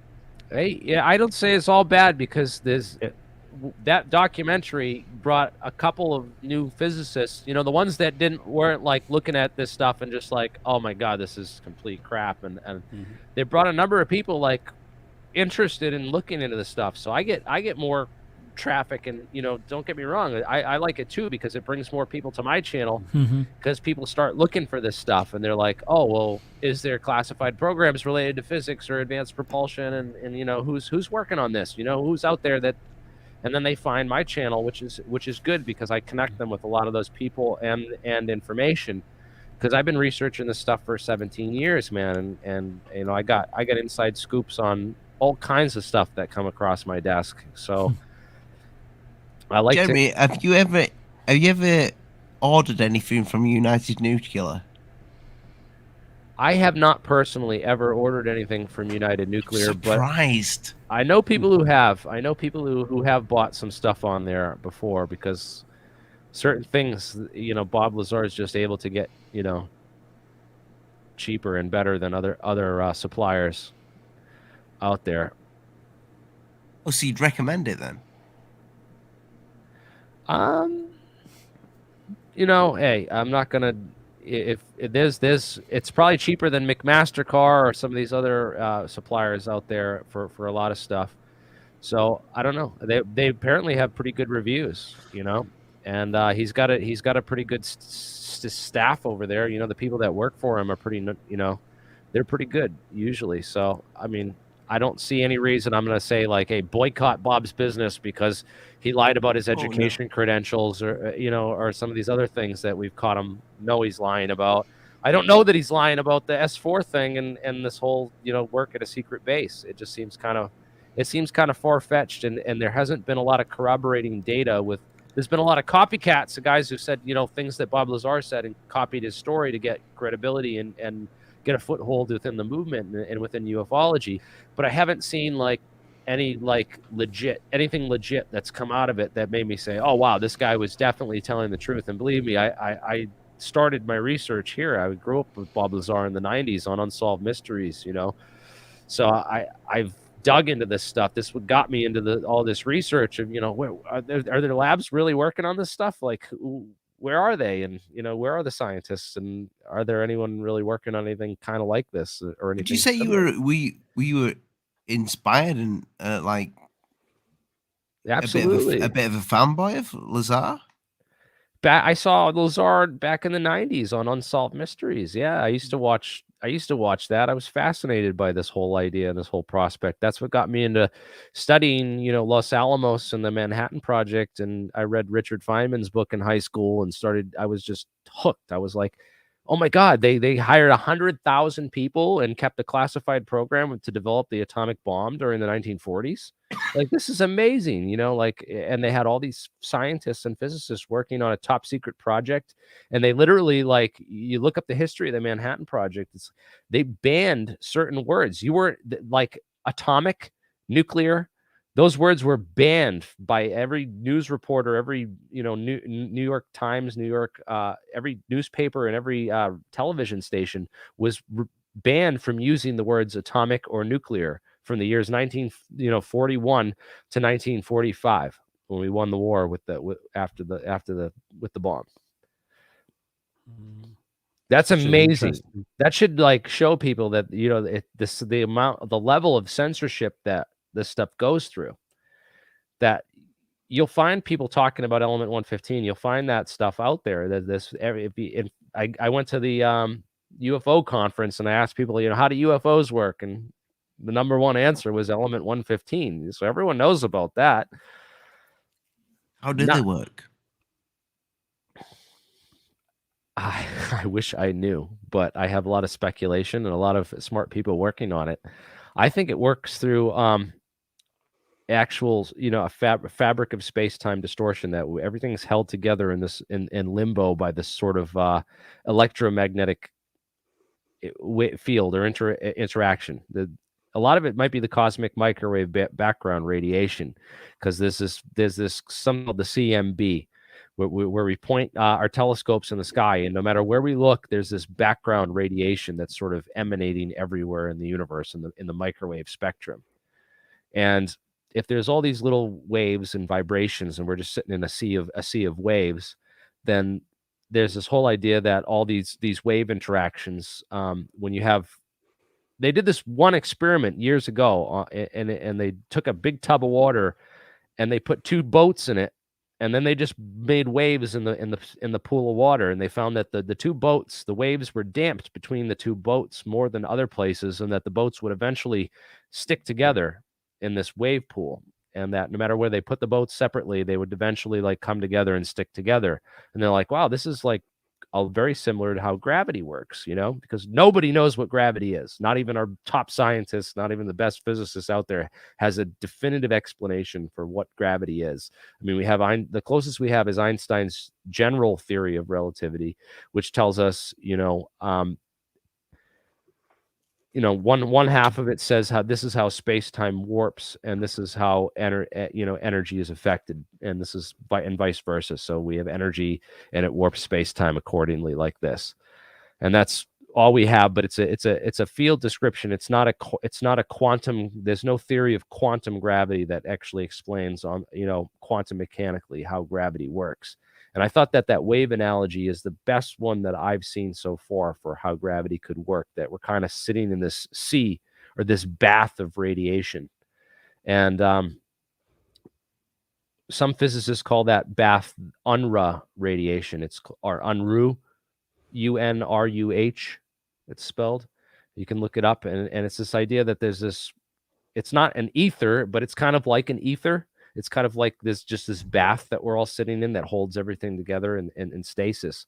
And that if you're able to optically warp those, because all the things I've seen and all the best stories that I've heard about UFOs and the actual people that got up close to them, like Einstein's aide said that Einstein was brought to the Roswell site and shown the Roswell craft, and that she was with him. Right later on, one of Einstein's aides said this, and is on testimony. And she said that this craft was gray metallic, and that when you got close to it, it appeared, but when you got further back, when you stepped further back, it just fuzzed out, and something happened with the optics that as you moved further back, it disappeared. Wow. And I thought that's fascinating. What does that tell us about the optical properties of this craft? Is that I think that the surfaces are essentially metasurfaces, which are designed to interact with the electromagnetic field on very. And Rich, you might want to mute your mic while you're typing. Oh, I thought it was. Oh no, you just turned it off. You was turned an it back accident. on. I thought you tried to turn it off, but he turned it on. No, it's all right. But this whole idea that there's this ether bath of radiation that holds everything together, and that if you can sort of build something that warps that or changes the optical properties of that, then you could essentially hide from gravity or warp, affect the warping of gravity around the craft using optics. And that's why I think metamaterials are so important, and why they feature so predominantly in a lot of the studies that have come out that we know of. The scientific studies that were done under ATIP, were looked heavily into metamaterials and these optical materials, and also spintronics. This whole idea of light and matter, and the future of electronics. So all the electronics that we use, integrated circuit chips, push electrons around. But our scientists know that there's a way, but we haven't quite engineered it to build things that can use light for actual computation, so that we have photonic-based computers and light-based computers. And there's actually a lot of research into building quantum computers that use this type of, it's called exciton technology. Excitons. And it's just a name for literally, you're gonna have to come on and do a show on it, man oh man, one-on-one with a beer. But we've been going 3 hours now. I know, man. But can I ask him one question though? Yeah, gosh, I've got one question as well. Yeah. No, go, boys. I just thought you need to eat and you need to poop. Yeah, I do. I'm there. It can wait. What about the use of mercury? Is that still something? So that was I think that research was done by General Electric and Bell Labs, and it was done out of Valley Forge, Pennsylvania, by a guy named Henry William Wallace, no less, kind of like the Braveheart guy. But if you look up Henry William Wallace's patents, he was working on this idea of something called the kinematic effect, or also gravitomagnetism. This whole idea of, it's called gem theory. That's what Kepler Aerospace is basing a lot of their research around. And I think that, look up those patents and stuff, they have this whole idea of rotating objects to create this massive, kinematic field effect. And of course, Mercury would be a good candidate for this, because it's magnetic, it rotates under a magnet, and it's also really heavy. It's heavier than gold. You can actually float steel in Mercury. It's heavier than steel. Wow. More dense. So it's really heavy, and it's easy to rotate and manipulate. So I know that there were experiments done with rotating Mercury going back, to the 70s with this. Yeah. But to the extent of what those produced, and I don't know. because there's rumors even with Igor Witkowski going back with the Nazi Bell, saying that the Nazis were working on this with Project Reese in the mountains during the end of World War II with this Wunderwaffe technology under Dornberger. So there's been nothing substantiated with that, but it's one of these pervasive rumors that's out there in ufology. But again, we haven't had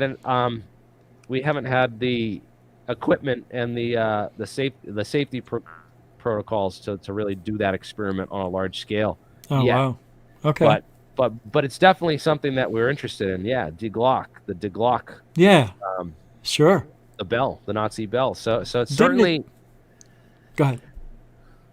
It's certainly something that's interesting. There is some theoretics that go behind it. Einstein-Cartan theory and this whole torsion tensor.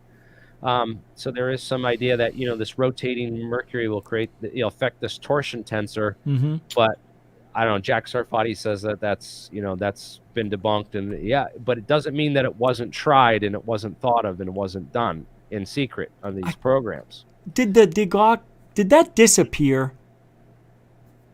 Did it ever just vanish from that? I guess it was in some sort of circular cage, but I don't know if that was a water tower or what. Trap, that fly trap thing. They said it was a foundation for a water tower or a cooling tower for the power plants. But did it ever disappear, like visually, like the Philadelphia experiment? Well, they said that the Nazis, to cover it up, they dynamited all the tunnels shut at the end of the war. No, I mean, when they experimented on it, did it disappear and then come back? Or did it? I heard a story where they did a test and it was spinning inside that thing and then it disappeared and nobody saw it. And then, I don't know, some years later, Kecksburg happened and it kind of looked like the bell or Die Glock or whatever. It's an interesting, theory, but I don't know that it disappeared or time traveled. Yeah. And in Call of Duty Black Ops, they have the bell and it's a teleporter. So. Oh wow, cool, man. Ollie, Lee had a question. Yeah, what you were saying before was dead interesting about the Roswell crash and that whether when you walked away from the craft it started to get blurry. That'd be a real good reason. Yeah, and also they said, sorry, I'm going to add a couple points to that because I thought that was cool too. They said that when you went in the inside of it, you could see from the inside out. Wow. So that the walls were invisible, so that the floor and the walls were invisible, so you could actually see outside, even though it was gray looking in, but you could see from the inside out.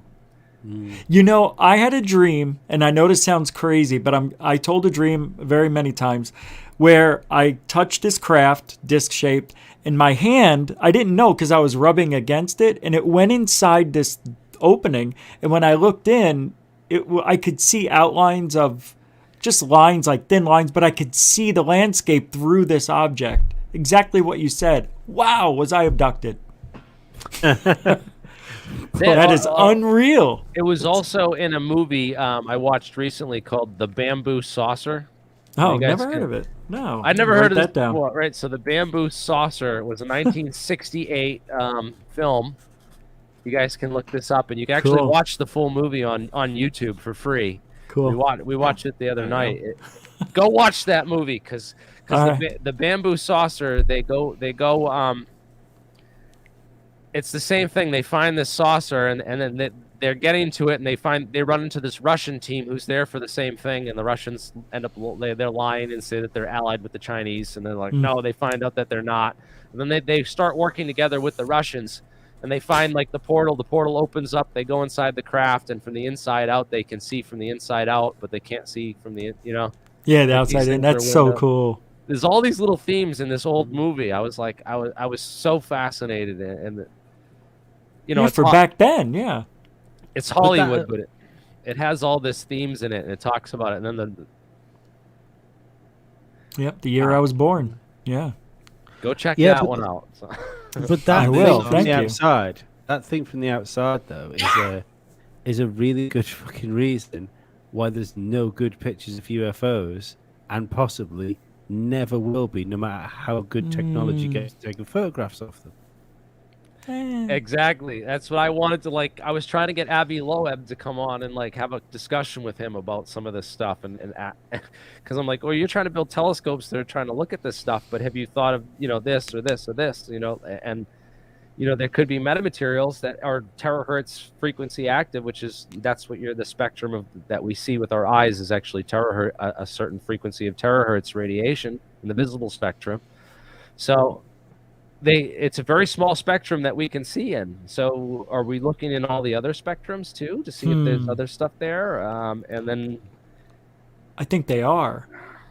They are with the infrared and certain things too. But I've even heard stories about guys with these 3rd generation night vision goggles that see all kinds of shit flying around that's invisible to the naked eye.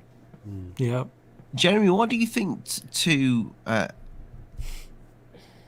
Area 51, the crash, the Roswell crash, the retraction that the military made, because they did say it was a flying saucer to start off with, and that it could have been Nazi technology. It could have been, well, maybe not Nazi technology, but it was Nazis that actually crashed in Area 51, and they retracted it. You guys got to get my friend Walter Bosley on to talk about that, because he wrote a whole book on Operation Paperclip and the Redstone Arsenal and all the research that was being done by the Nazi, with the Nazi scientists that we brought to America, and what they were developing with what became NASA and our official space program and the whole Mercury tests and stuff. He goes into a lot of detail on that, and he's of the opinion that it was a top secret space program craft that crashed out there, and that's why they covered it up and brought everything out there. That's what he's convinced, because he said the proximity is so close to White Sands where they were and to Los Alamos where they were doing a lot of this research, and he thinks that Roswell was Nazi technology and stuff. And super interesting, because we find out that they caught fire, but we had a bunch of these what's called the Horton parabola. Look up this. So the Horton brothers were these 2 Nazi scientists who during World War II were developing all the flying wing type aircraft. And they had developed this craft called the Horton Parabola. And this is a picture of one that the U.S. forces had captured and were storing at this facility. And it actually had captured? Yes, they had captured this at the end of World War II and brought it back with Operation Paperclip. Okay. And they said that this craft looks very similar to those saucer-described craft that Kenneth Arnold saw. Operating, and also, so he thinks that Kenneth Arnold might have seen them flying these craft back from, somewhere. That's right. That looks almost identical. That was only a month. What he said. Yeah. Right. What he described. And it was only a month before the Roswell event.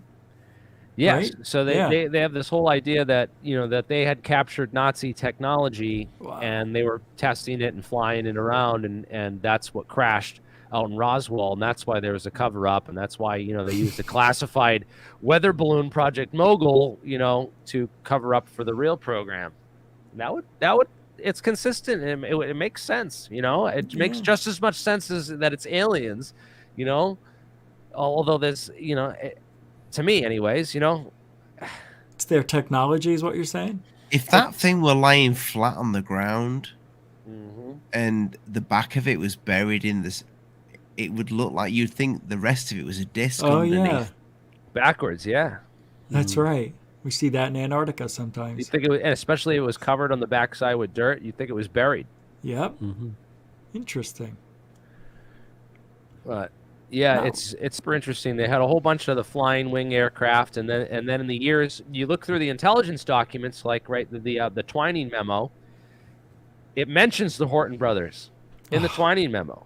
It says that they were looking for things built of this composite materials, and then there was a subsequent intelligence search. You find that they went and tried to trace where the Horton brothers went, you know, were the Horton brothers still operating? There was a whole bunch of intelligence in the CIA documents on the UFO file.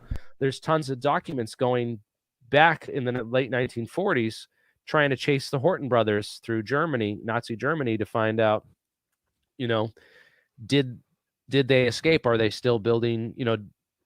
And there was a whole theory that they were entertaining that the Russians had their own version of Operation Paperclip, as you know, right? What was that called again? Operation Paperclip. It was yeah. Operation Oso Vyachim, I think. And that was the Russians' version. So the Russians moved in right away, and they got a whole bunch of these scientists, including Helmut Grotup, who was the German engineer and rocket scientist who helped the German. He helped the Russian V2 rocket program. So yeah, he actually headed the whole Russian program for the Russians' version of Operation Paperclip. Interesting history. So they were chasing these Horton brothers parabola craft across, you know, Europe to find out where the Horton brothers went after World War II. They thought the Russians got a hold of them and that they were building these craft. So there's, you know, that's another viable explanation. I can't argue with it, you know, because it would have the same classification, the same secrecy, you know. But it's wild, man. Yeah. The only issue I have with the idea of like, you know, the advanced German technology route is like the things like the Glock and stuff like that.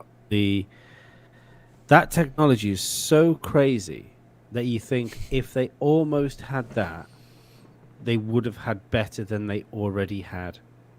And I can't help thinking if that's where they were taking technology, they would have already had the technology to win the war. Oh, if it was alien technology.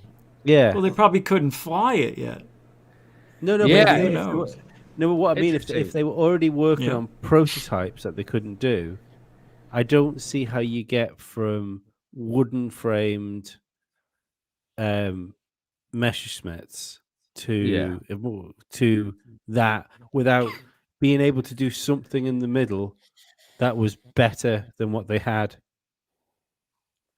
So these things were built out of plywood and composite materials. It was some of the first plywood that was ever developed was used in the construction of these, and it was like a formaldehyde glue and composite sort of material, which is consistent to some of what was described in the real Twining memo. There's a fake one out there that says like more advanced materials and stuff, but so there's I don't know.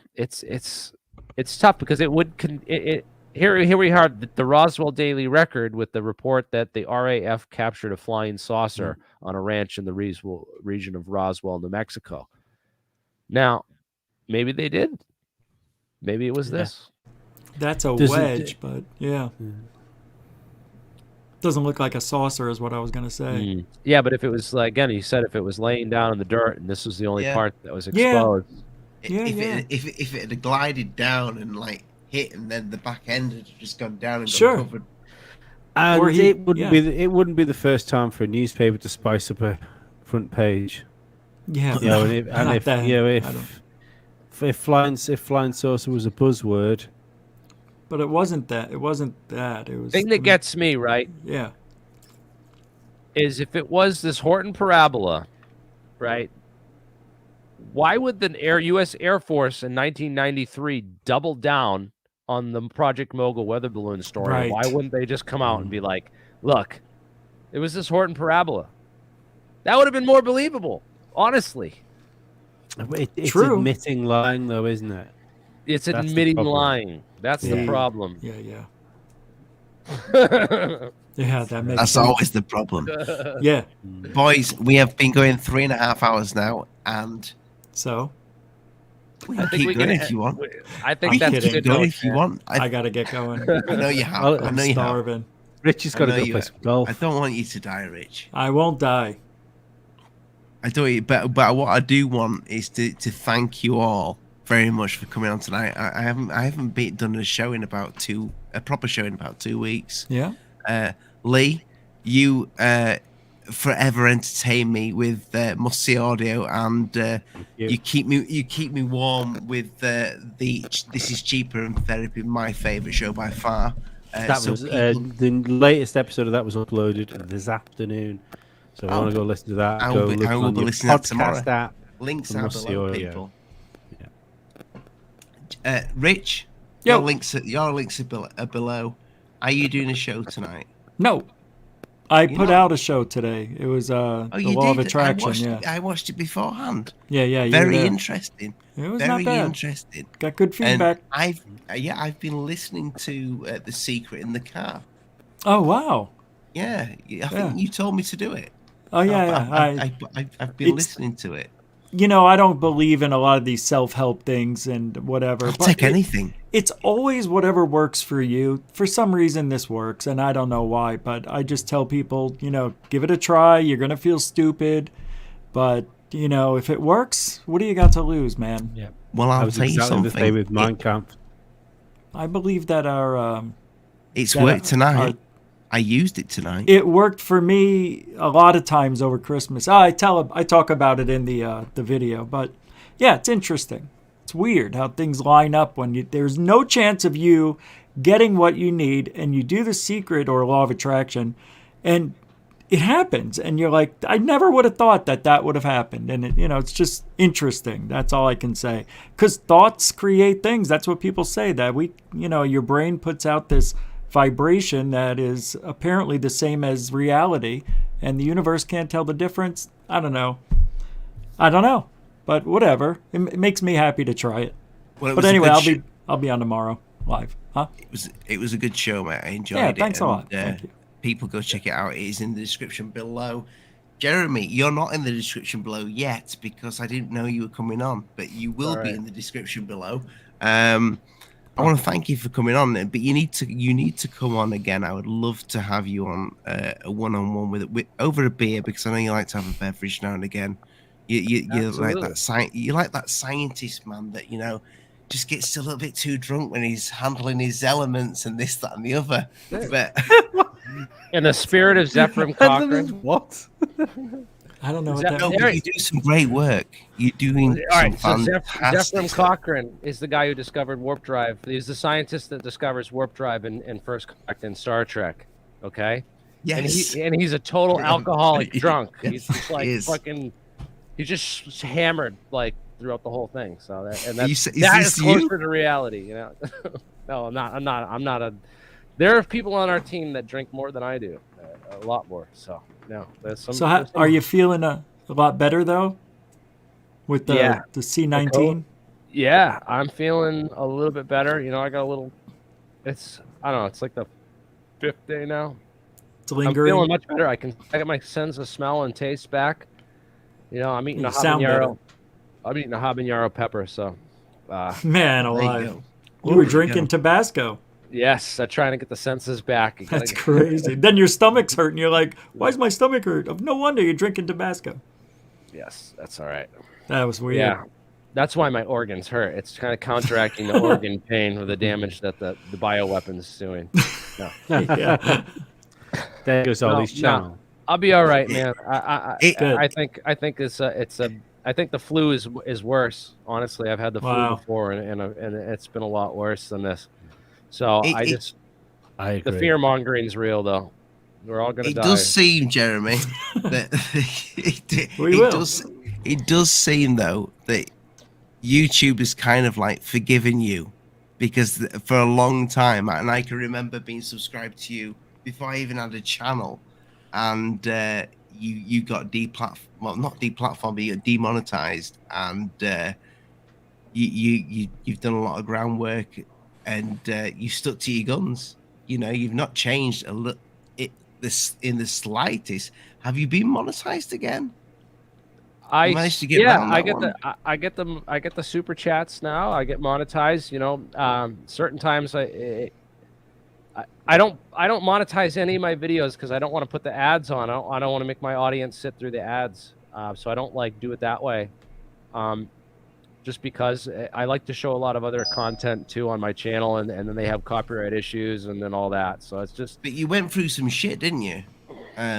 Where the channel was almost it looked like you. I'm still going through it, man. I have over 100,000 subscribers, and I'll get like 3,000 views per video. But I think I got to get back into the pre-scripted, you know, short video stuff, because that's where I think if I post more stuff like that, I get a better outcome from you get more from the shorts with YouTube. Yep. It's all the algorithms, man. And I'd like to see more behind the scenes and what's going on with is it Eagle Space? Is it Falcon? Yeah, Falcon Space. Falcon. Yep. I was close. I'm gonna go down there again soon Bird's a bird. and give an update, because they're doing. He switched over now to a full-time space program, and but again, I feel like they're spending a lot of time on these things like that Graviflyer from Russia, man. I'm like, I think that thing's a hoax. It looks so fake, and I'm just trying to like debunk it. And all these people have tried to replicate it, and we had a whole conference on it yesterday, but no one can seem to like get it working and show it. You know, Todd DeCiato's shown a couple things where he gets some lift, you know, from different designs and gets some airflow and shows different ways where he thinks it could be working, but. You know, I don't know. It's so far it's been a struggle, because I really think that the gravitational space-time warping that we're talking about is occurring in these sorts of optical materials that we haven't created or really worked with in our lab yet, because they're really expensive. That was the saucer, Hard right? to make. That guy with the saucer. Yeah, that saucer-shaped thing. It's called. If you look up Alexei Churkakov. Oh my God. All right. But I was going to say that I think that guy's pulling a leg there, man. That camera should be focused in. You know, why wouldn't you use a camera that can focus closer? Well, I'd have two cameras. I'd have another one like way out in the field, like 100 feet away, just to show, because we saw that thing, and when he kicks it, it goes back and forth, right? Yeah. And so what I did is I measured the time period that it goes back and forth, which is about 4 seconds. And I said, with the time period about 4 seconds, it's a pendulum that should be about 13 feet long. Because if you change the length of a pendulum, it changes the time period that it swings. So it's hanging. So I think it's hanging. Damn it. Oh But my something God. off camera, but then you can't see anything off camera. And then he shows in the beginning, like off camera, he has a whole bunch of other videos where he's demonstrating it, like that shows... It apparently debunks all these like things, so it's so hard to tell. It's like, but then again, if I was David Copperfield or who's that guy, the street illusionist, David Blaine, I could do this. You know, I could find a way to do this. You know what I mean? I could do this. I could, you know, and I want to like make some videos where but it hasn't been proven yet. But I don't think. Again, I don't think that's the way the UFOs are working at all. I don't think that's the physics of them. I don't think it's that at all. I think the physics of the UFOs are using demon technology. They're using an electromagnetic material that is acting like a meta atom. It's manifesting macro scale quantum mechanical effects. So it's using quantum mechanics on a macro scale to achieve these things, because we have quantum teleportation. We've shown that we can teleport things using quantum mechanics on a quantum scale. So if you can find a way to make things behave like quantum particles, you can do a lot of crazy physics, and that's where I think that UFOs are operating on. Just as a hunch, I could be completely wrong, but it's interesting though. I like it. Sounds right to me. On that note, that is the perfect end. Boys, I'm going to drop you down into the section below, and if you're still around when I've said goodnight, God bless and mind the bugs don't bite, I'll come back to you.